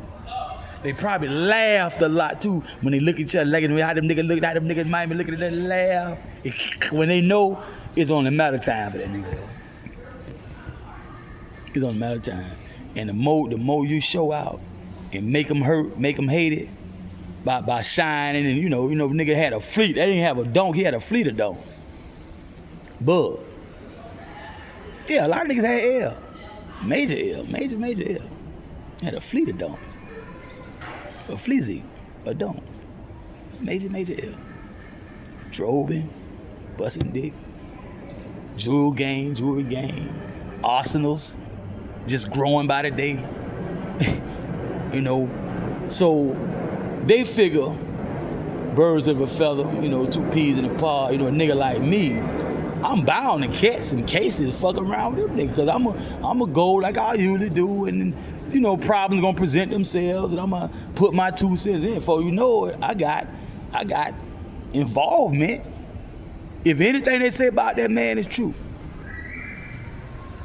what I read from transcript, records, and minutes, well, they say, you know, they're lie, so I don't know. But if any of that is true, the people that know me, they know if I fuck with them, they ain't gonna choke my chain like, I almost said the nigga name. They ain't gonna choke my chain like the other nigga. They ain't gonna choke my chain like the niggas who told me no, nah, you know, and all that there. They ain't gonna set me up like them niggas did. Tell me to go do it at the wrong time against my better advice. At the wrong time, now they wanna go do it now. Yeah, no, I ain't doing that. You fucking up. Yeah, I'ma make love to these streets, nigga. I'ma make love to these streets in these streets. I don't give a fuck, I'm fucking nothing but the asphalt. Don't be free though. Goddamn it, real sunlight touching my skin. Way more than just wreck already. No, I need a little more than that, goddamn. Transportation, movement. By the only time you see in that sunshine. Nigga, please. Nigga, ain't nothing enough for me. But another charge, at least one more. I had a nigga one leg trying me, Materhead. I was a roommate with Materhead. Materhead trying me on a little petty shit. I could have beat the shit out of that nigga in that cell, man. But them nigga they like that. They'll take an ass whipping. They'll risk death to jam your time. But the nigga know I was a short time and I was gonna get that phony charge back, and now I can sue him twice. I got a phony probation, a phony ride out on a phony charge, and a phony probation violation, and then sentenced to prison after all that. Sentenced to 1 year prison credit time. So they know that's a case there for money coming back. Nigga trying to jam my time up, man. Made a head fuck ass. Yeah, that's why them dreads shot his leg off. Yes, Jamaicans shot his leg off. Rob a blood clot. Niggas play too much. And I'm the missing leg on Materhead. That's me. Not the nigga he thought was gonna be selling him out in the cell, talking him, fussing, or maybe fighting. I don't know. I might have to go get some Dade County nigga, cause the Broward nigga probably would have teamed up and say I jumped on a paraplegic. He had one leg. So he gonna lean on when he run to the other nigga, he gonna, oh man, and I don't know, nigga might have came, I don't know, I gotta run down to the Magic, the Black Panther, I got a nigga from Shadowlawn over here, and we meet on the yard and try to round table. We might have to square off, one-on-one, me and Materhead, and pop it on one leg, and nigga might have to fight for Materhead. Say, man, he ain't got but one leg, man, he ain't do it, man. I'ma fight for him. Nigga be 6 foot, 285 pounds, all muscle.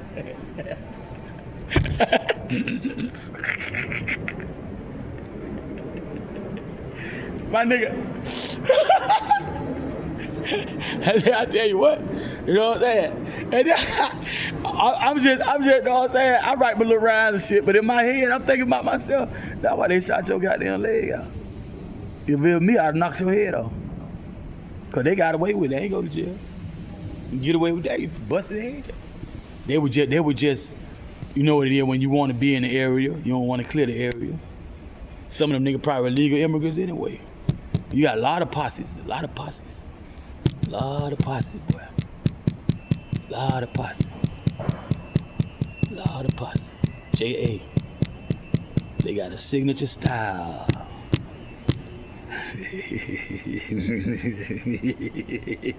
Child. A signature style. Style Lily. Yes. That's me all day long, man. So they were pulling my chain, they were choking my chain. They tried to make me do old honor killings and shit, like honorable, like I am the one who did it because he defiled me or he did this or did that. Man, I don't get into adjudication and all that shit, man. I'm straight executioner, man. I know enough about the situation. I learned to find out enough about the situation and say, okay, to my better judgment, without going full round table. If I go full round table, I ain't gonna do nothing. Too many niggas know. Cause they all run to the crackers, dog. It's the same pattern, dog. And you can't be sitting up there trying to get pot luck to figure out if your enemies and your co-defendants gonna stand up like all the Don Kings and all the people who ain't no puss ass snitch ass nigga. Whoever they at. See, you got Sammy the Bull, Gravano, whatever that is, Gravano or some shit like that. You got too much of that going on, man. They gonna straight tell on your ass, dog.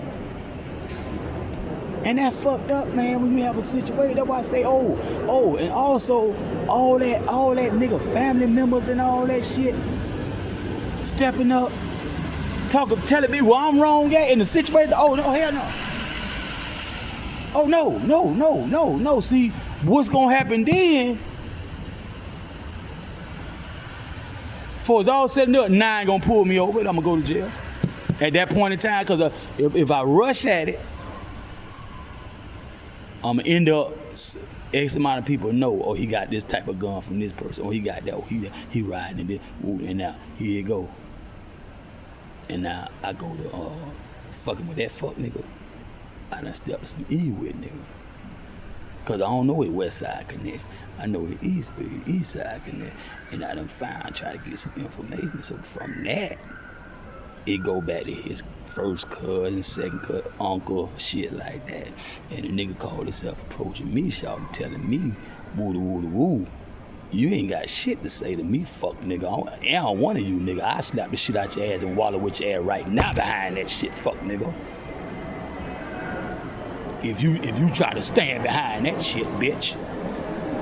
But the problem is, me and that nigga ain't finna fight. I ain't finna fight no nigga behind it. I'm finna kill this nigga.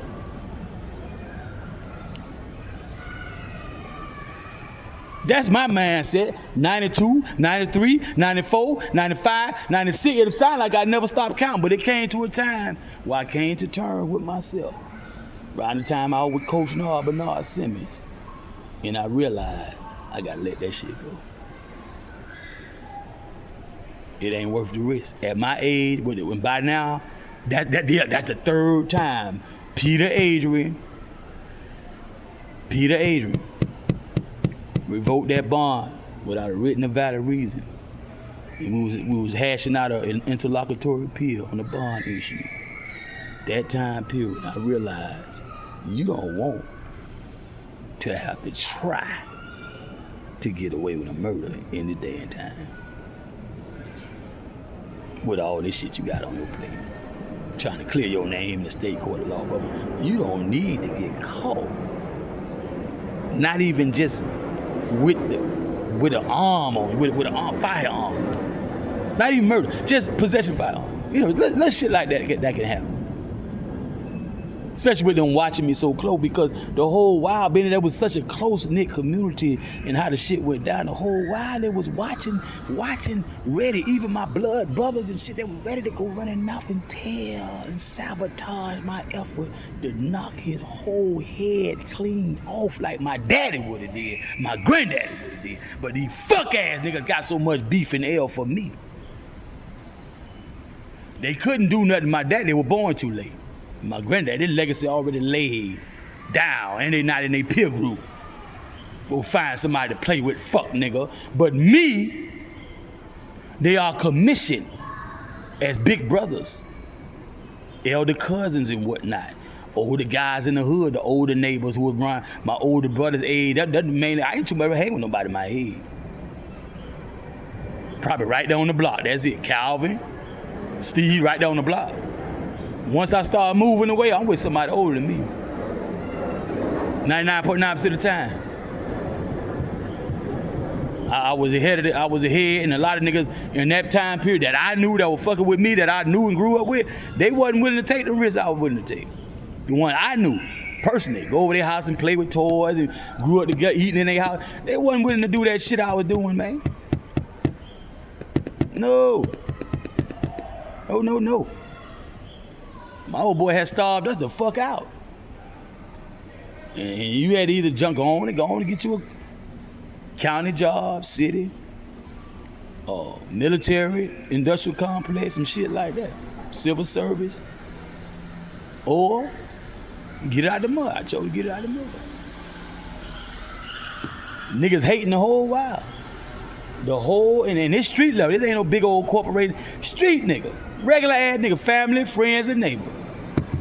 And sometimes a stranger in the street that I just met, started to see him on a regular basis. They done throw the little monkey wrench in the game. Yeah, all that. Man, I can write books. I can write books like Huckleberry Finn and Tom Sawyer. Just all type of occasions, man, where niggas just throwing monkey wrench in the motherfucking game. Before they knew knew for a fact I had a target or somebody, I'ma knock their goddamn head off. They were already doing that type of shit. He just wanted a minute.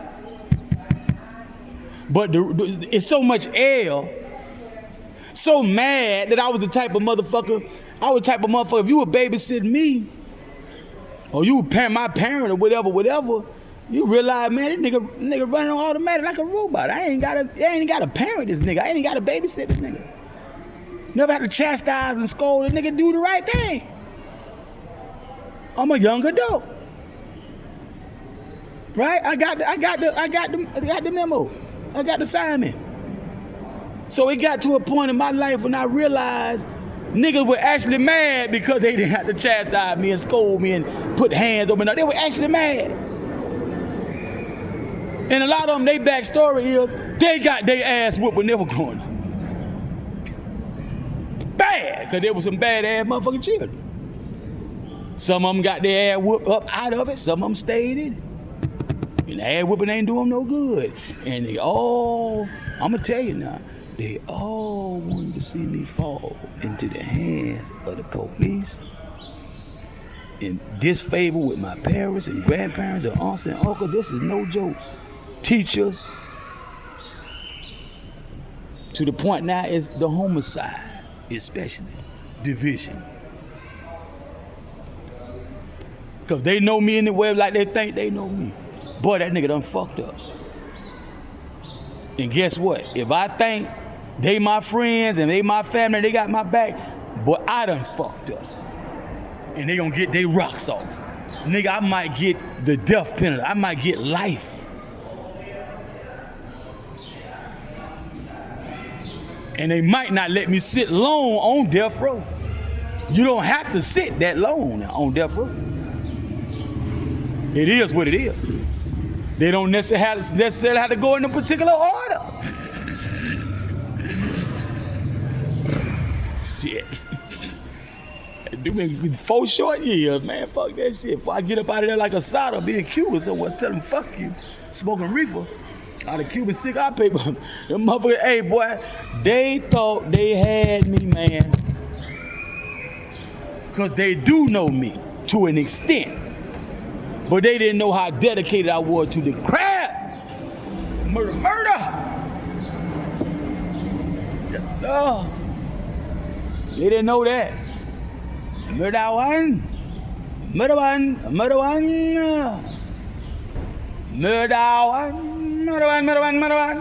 Them said murder by them now, murder none. Mama desan ban me one murder some. Murder one, get a man murder by the tongue. So man murder from Babylon. Baby, we get on road. Blow around like a buffing car, get you know. Book around. Now I fuck around with a champion on sound nipples. Boy, I will not even sleep. One day is quickly. Oh, now I want for weed. And then you know I do not come to this piece of shatter. At a shot and farmer, yes. See, it's about to drop up the block on the corner. Listen to Fuji's first album. Listen to the second one. Right when I was rehearsing shit like this. That second and first album are two miles apart. Mm-hmm. 5-0. 5-0. 5-0. Give me 11 bang. I'm Mac 10. Nigga, I'm Mac 11. Give me 11 bang.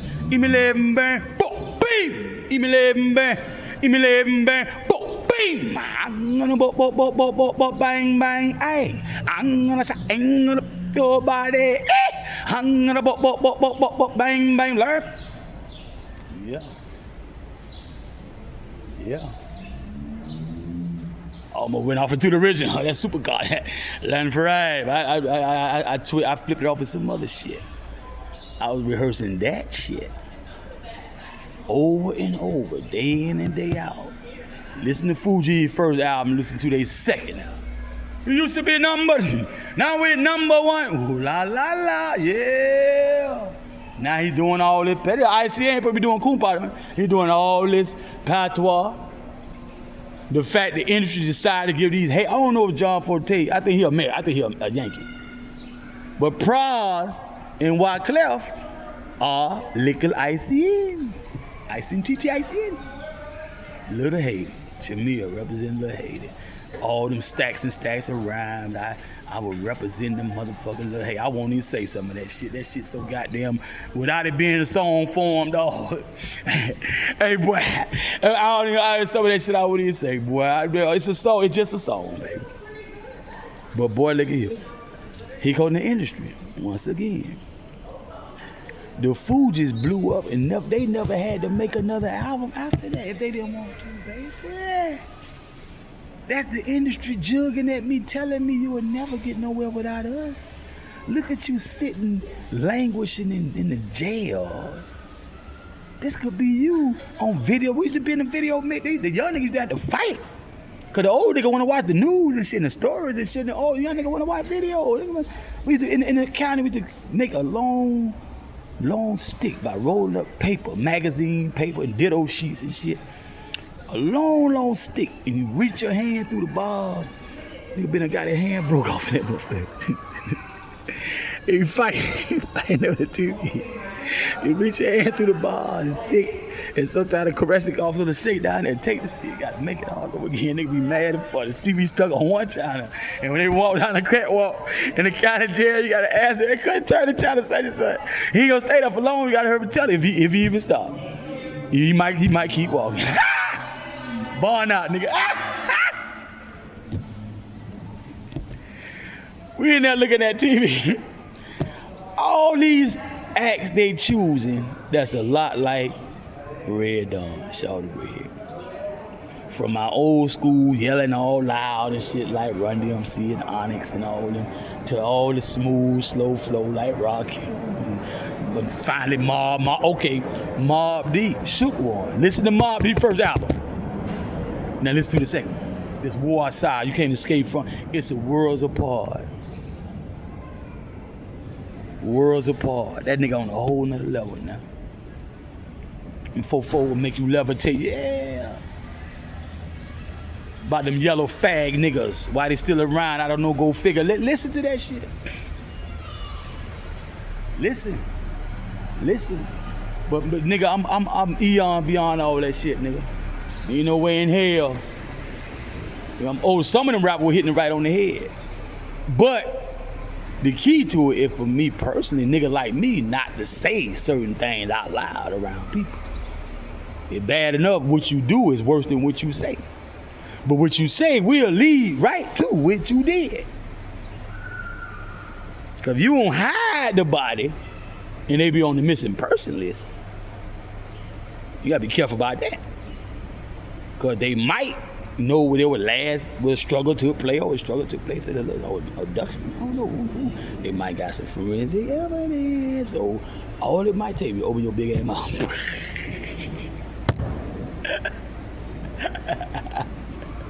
Gag yourself with a dick, nigga. Hey, man, I'm about to sign on off this thing, man. But I just uploaded one that I got interrupted, man. And then this time I had to slow down and address certain things because I felt like it, goddamn it. I felt like talking about that shit. But it's all pertinent because it's all in the works. And as I go on and show examples, tell you my argument, my standpoint, show you examples, you know, you take time to give good examples, you know, good examples. Because I can give an example off the top of my head, it might not be as good as a better one. And you got all the naysayers, they gonna run in and they gonna like hyena, jackals trying to steal the kill of a lion pride. You know, they gonna come and try to snatch it and run away with it. So, you know, you slow down and you get your facts straight. Stay in tune with reality, you know. And you're gonna keep on, you know, busting it down and show them where they got you fucked up at. You know what I'm talking about? So I'm gonna let this be part 2, cause I got interrupted. Part 2 of the letter M, the number 1. It's active MOORS, more active. M1. Right? That's what that is. I'm gonna go on and move on. You know, take care of some things. Live my life. But yeah, I'm free. I'm free. And it feels so good to talk about Big Isaac Hicks, Bunky Brown. You know, knocked off by three armored cars that it got to the streets. You know, tell them what they ain't nobody find out. See, back in the day, man, we go to country town and knock a bank off like it ain't like it's a bubblegum machine. Keep it moving, man. You know what I'm talking about? So, you know, I can talk for days and days and days, man, but I'm not. I try to keep it relevant, keep it concise, keep it respectful of people's personal business and whatnot. And always remember, man, the statute of limitations of murder does not exist. There's no statute of limitations of murder, man.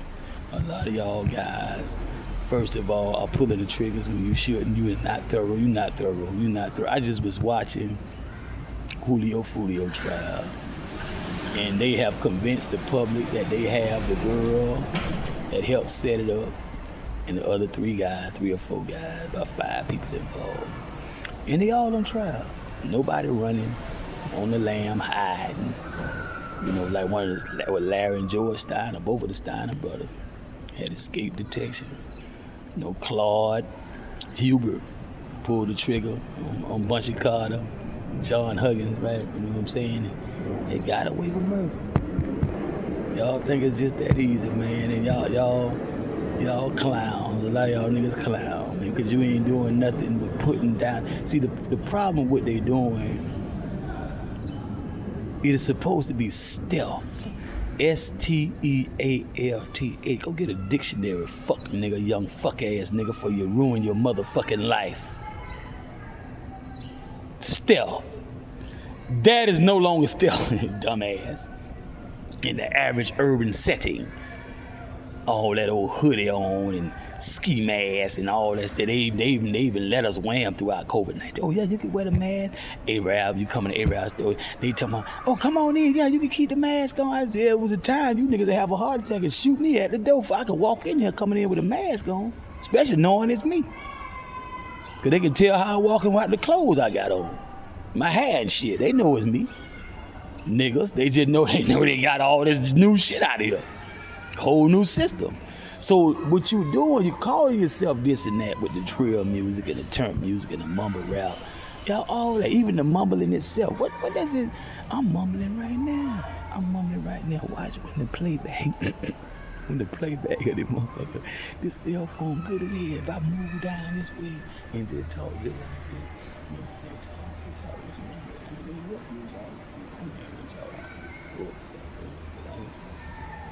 like this. Now all that there back in the day, you could say that and bitches would never know what you said. But now just about everybody and their mama got a cell phone in their pocket. Right? They got OnStar and LoJack and shit like that on the cars. They got Ring doorbell cameras all around. I mean, it's just so much. Now, they always said they had a satellite in the sky. If you think what you doing is G code, when they putting your ass on TV like Sunday cartoon, Sunday paper. I mean, to the point, it's tragic what happened, but you can actually laugh when you know certain, through experience and seasoning. You're not laughing at the victim and the family of the victim and how they got the streets messed up for everybody, ourselves included. We ain't laughing at that. We laughing at the fallacy of you went through all that as if what? And you didn't think that was gonna help you get away with it, did you? Because you know that's what originally that was it for. But these days, man, you got to pull a hell of a hoodie. I'm not gonna help. I got a lot to say on that tip. I'm still an underground contract. I still take some money, knock a nigga ass clean off, nigga. But it had to be right. You know, I got so many particulars, it'll probably never happen, you know what I'm saying? So, you know. But to be honest, yeah, I'm a contractor. Unofficial, off the record, man. Mercenary, hitman, yeah, man, shit. That's you can do that. You need the army, got all that military training, all that stuff just sitting on the shelf collecting dust, man. You contractor. They need you over there in Haiti with barbecue and all them. Ukraine and stuff, they need contractors right now. Right now, foot in there, boots on the ground, all day long. PT, yeah. That's where we want to be. All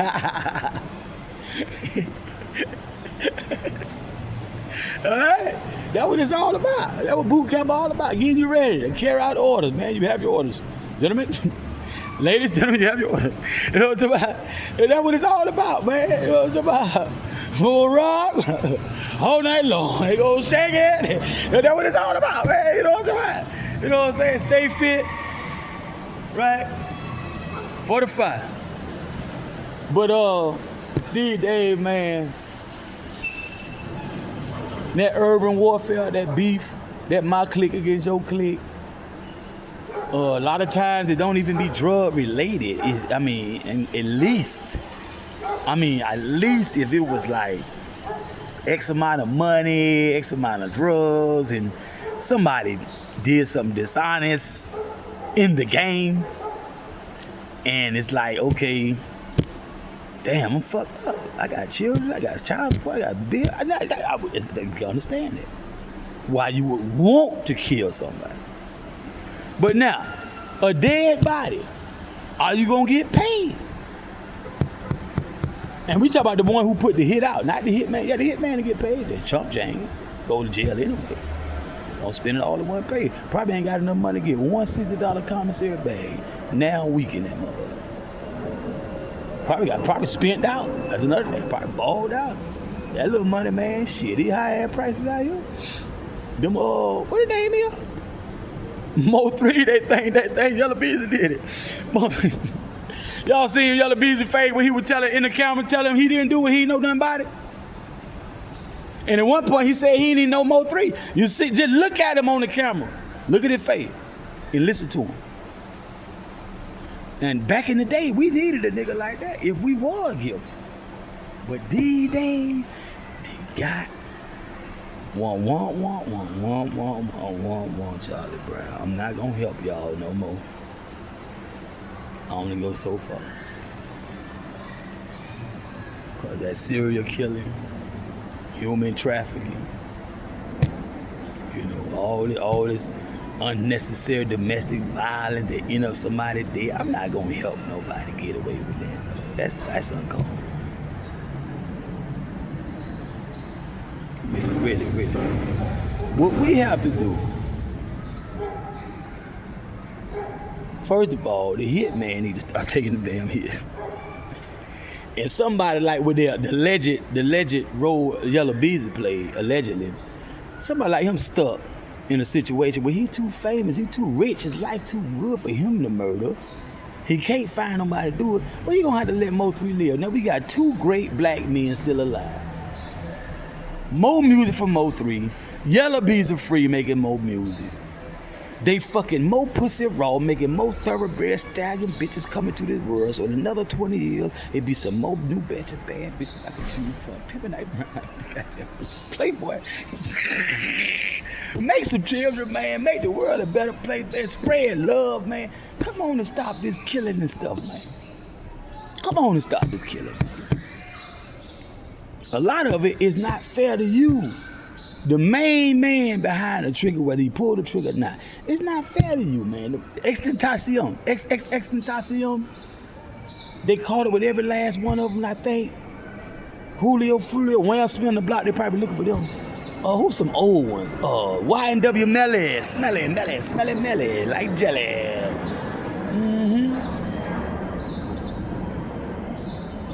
Must be jam. Jelly don't shake like that. Y&W Melly. Boy, one of his main boys. That red nigga with that little tiny little nostrils, little tiny little nose, little tight little mouth. Boy, he know he a target in that mud. He trying to get less time at Papa, hoping he come out with his booty intact. No scrap throat.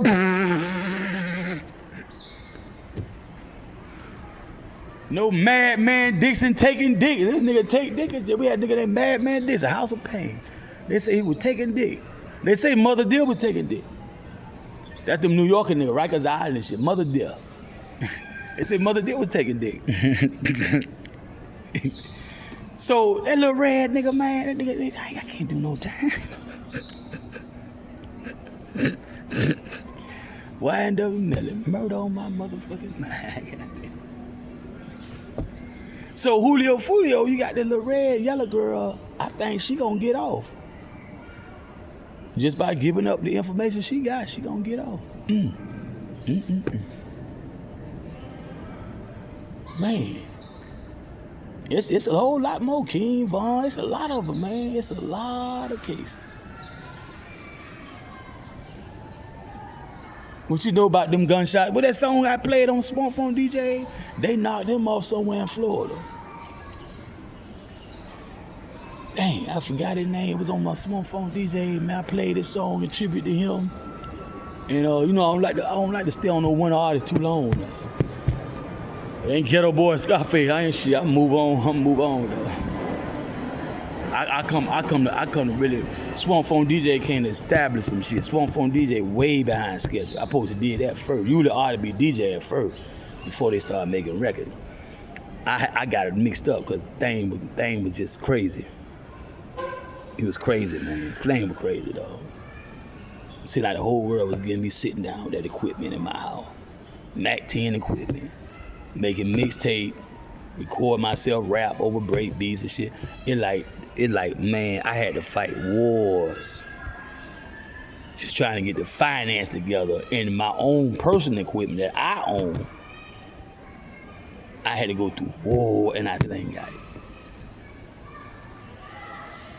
To this day. And it's easier now than ever. But they warring against me. They basically blowed my apartment up like MOORS, M-O-V-E, Philadelphia. Look it up. And like the Black Panther, something like kind of like the Black Panther is being, as far as being targeted by the CIA, FBI, shit like that. I forgot who presidential administration that was with MOORS. I think that's a little later, more recent than Black Panthers. I think. I don't even want to say that. I might be wrong. I don't want to say. But I think that was more like a decade and a half or something like that after the heyday, the 60s, of the heyday of the Black Panther. MOORS, M-O-V-E, Philadelphia, I think, was their headquarters. Philadelphia. Yeah, man. So, yeah, man. And they try. They try. It's a lot of gremlins out here trying to monkey wrench it. A lot of average, regular people, regular, everyday people, just evil, mischievous, trying to knock a nigga off his horse. A lot of shit. That's why I can sit here and say what I'm saying. You think I stay want to kill a bitch, man, for good reason. For good reason, man. Not no petty ass shit, man. I overlook petty shit. I deal with shit. A female hurt me, man, I just had to be hurt. And I remember when I was 5 and 6 and 7 years old, then that would be highly inappropriate for a 5 and 6 and 7 year old. But guess what? It's not because they so young, because we are people. That's why. You never outgrow that. Find some other way to deal with them emotions, man. Start resorting to violence. Males versus the female. If you have to leave, which I usually do, so be it. I can look their mama in their face and their brother and sister in their face and their cousin in their face and be myself and be my wonderful self like they used to know I was prior to the time I first felt like murdering their motherfucking ass, right? I'm still that nigga in their book. And they know I'm good people. They know they sister stupid, they daughter stupid, they female cousin stupid, they niece stupid, they mama stupid, they got children. They know they gotta live with that bitch. Some of them want to kill her stupid ass. That's why they so scared of me. Because usually, stereotypically, it's going to be somebody who got less love. That's why the family be like that on their relatives that be like that, be fucked up like that. They be just somebody going to do something to you. So when they get a husband, boyfriend, wife, girlfriend, business partner, the family be like looking through the window, through the blinds and shit. What they doing out there? Shiesty ass motherfucker. Hey, man. Cause they know you low down. A lot of people ain't got patience for that. A lot of people ain't got patience for that, dude. That first, when that anger first hit their brain and their emotional seat of emotions in their heart, it's hard. That's a hard job, Bubba. Baby, Bubba, you can sue somebody for antagonizing you to the point, drive you to the point you want to kill somebody. All them torts and antagonizations and antagonism, you can sue people for that, man. They cause you mental, you can lose sleep. Larry Stanley, Black Daddy, is a rhythm. He caught a murder case. In the courtroom, he told him, man, I was tossing and turning at night. It got to the point I couldn't even sleep. The man had threatened my life. And the man was known for doing stuff like that. They were known for that. Man, boy, he'll sneak up on you, get you. Black Daddy say, before he get me, I'm gonna get him. He won that case. Larry Stanley, he won that case. Yeah. So, you know, when he tell you the story, I heard a few stories from Larry Stanley that ended up in murder. Go into the beginning of the story, you realize where everybody messed up at. And ultimately, they're gonna be the gunman a lot of time.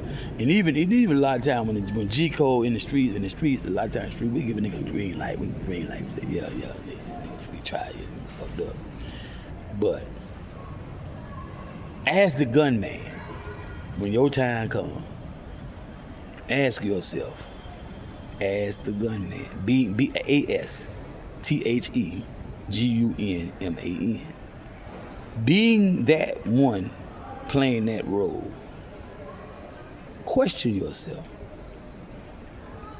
Is it worth it? You know it's not. Tell yourself all the time before the time pop up. It's a training.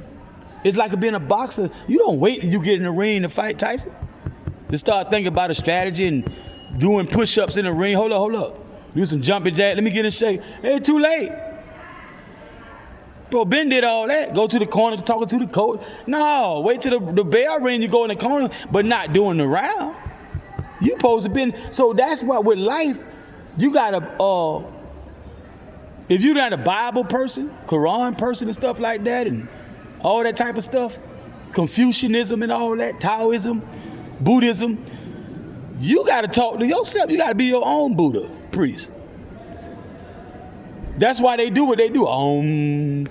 That's just like a teacher telling you right on the board, I will not talk a class. I will not talk a class. I will not talk. You need to meditate on peaceful being. And when you have those antagonistic people, disagreeable people, you have to learn to mitigate the argument. And we start with body language and facial expression. Start right there. Because a lot of times you can talk to your worst enemy, you just be to respect them. Sometimes, man, we gotta let people get away with shit. If we want to get away with walking free. But we got one for your restaurant. We were all that, dogs, all that, tear gas, man, might shoot you. Trying to serve a one, bam, bam, bam, bam. But really and truly, you a victim. It all started, somebody victimized you. But since you didn't round table, consular court type thing, it's a lot of responsibility come with that. The gift is that you are right. And you can't take matters in your own hand. That's a gift. They gave you that gift when they tried you, when they fucked with you. But with great gifts come great responsibility. See, Mike Jabot gave me the green light to actually kill a motherfucker. In the streets, couldn't say nothing. But with great gifts comes great responsibility. I want to get away scot-free. I don't want to ever have to have a discussion with no DeKalb County police officer, Fulton County police, GBI. Definitely not the bench and the bar. Fuck them faggots, sodomites and Gomorrah. Fuck them. I'm for real. Fuck them. Nigga tried me. Violated. And back in the day, you used to put your hand on the what? Bible? In the state court of what law? And swear why the Bible? Why not the Time magazine? Why not Life magazine? Why not Archie Comics, Mad magazine, Crack magazine? Why the Bible? Let's open this up and read page to page. Like I used to do with the Daily Bread. Daily Bread said the Bible in a year. Though. I do all that shit incarcerated. I read through it just to be reading through it. Like a comic book. Word for word. Verse for verse, chapter for chapter. It was a time I could go to the Bible, to a Bible chapter without even flipping through the page, without looking at the page number, without just opening it up and wherever I fall at, if it ain't it, I know to go backwards or front, right to it. X amount of pages, I just grab the pages at one time, flip it, there I go. Now I just gotta find the exact verse. Chapter. Proverbs. Song. I done forgot the name. I'm trying to think of chapter. I ain't read the Bible so long. Proverbs, Song. Matthew, Mark, Luke. I go right to it. Preacher be talking in church. Okay, let's go to such. I don't care if it was something you hardly hear about. Ezekiel. Ruth, Book of Ruth, some shit. Bam, I'm there. That's how much I stayed in that motherfucking Bible. And bitch, you is not finna tell me.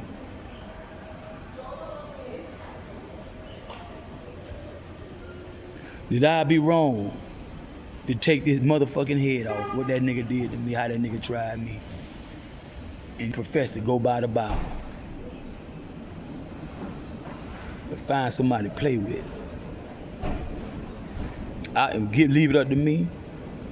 If them niggas would have listened to me and then turned their back on me, X amount of body would have been found hanging. X amount of body, if they find them at all. X amount of body found in a Chattahoochee, they probably open up that Wayne Williams case, because most of them were fuck-ass black niggas. Trying me. Wasn't no white boys, wasn't no Chanks, wasn't no Hispanic. It was black American niggas. I make them open that Wayne Williams case again, nigga. Fuck around and can't find me, find every Ku Klux Klan and everybody else who would murder them goddamn children, man, child murder, trying to figure out who the fuck. Well, yeah. That's why I said that. When pussy nigga try to get mad, try to start them light skinned, red skinned nigga to house niggas. Oh, you think you a favorite nigga because you got some white in your family? So I said nigga be found hanged. No, it ain't cause of that. It ain't about the white blood in me, nigga. It about the devil in you, fuck boy. And where we at? They closed that case too early. And a nigga like you will be a service to your motherfucking people by hanging from a limb over there in Forsyth, near Chattahoochee River, some goddamn well. somewhere in the outskirts of Atlanta, especially. We can holler about Atlanta because we still was considered what? But what they call it? We said, you still a child. And they tell us that. We was in our 20s, 18, 20, 22. You still a child. Atlanta child murder, nigga. The Atlanta child, the one who was actually toddlers and children when Wayne Williams was free, and they claim he was doing some of the killing. So we can say, I don't. Yeah, open that case back up. Go in all the forensic. Go on, stop acting like you ain't got no leads. Go lock that sheriff up. Go lock that reverend up. Go lock that owner of that store and that farm and that ranch and all. Go lock them motherfuckers up. Them crackers and the black hand niggas that got away with that shit. That was dead ass wrong. And to the day I die, I still be pushing for that Atlanta child murder case. A lot of people took the secrets to their grave. They know who the hell was doing that shit. Like most time when them lynchings and stuff happen, it'd be quite a few people know about that. And the fact they did that many children in that short span of time, that was beyond describable with the human language. And then knowing that it is a such thing as human trafficking, knowing that they probably had handlers, enablers. Then you got these same guys around us now who was young back then, more likely to mislead a child to a place, into a booby trap. Now here they go now, what? Tricking niggas out of their life, tricking niggas off the street. Some of them in that particular area, some of them probably was used back then to do just that. To the very one we saw in the newspaper and on the news, Channel 2, 11 Alive. New ideas, new solutions at the Journal M Constitution. Player.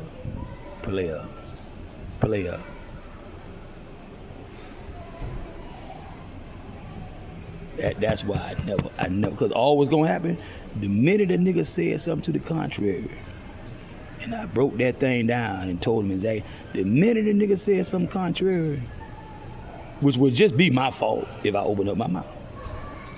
But if I did try to keep it, all the way real, all that stuff, we family, and a nigga, I kill your ass, pussy ass, I don't give a fuck who you is, dick sucker. And I show you, but I can tell you.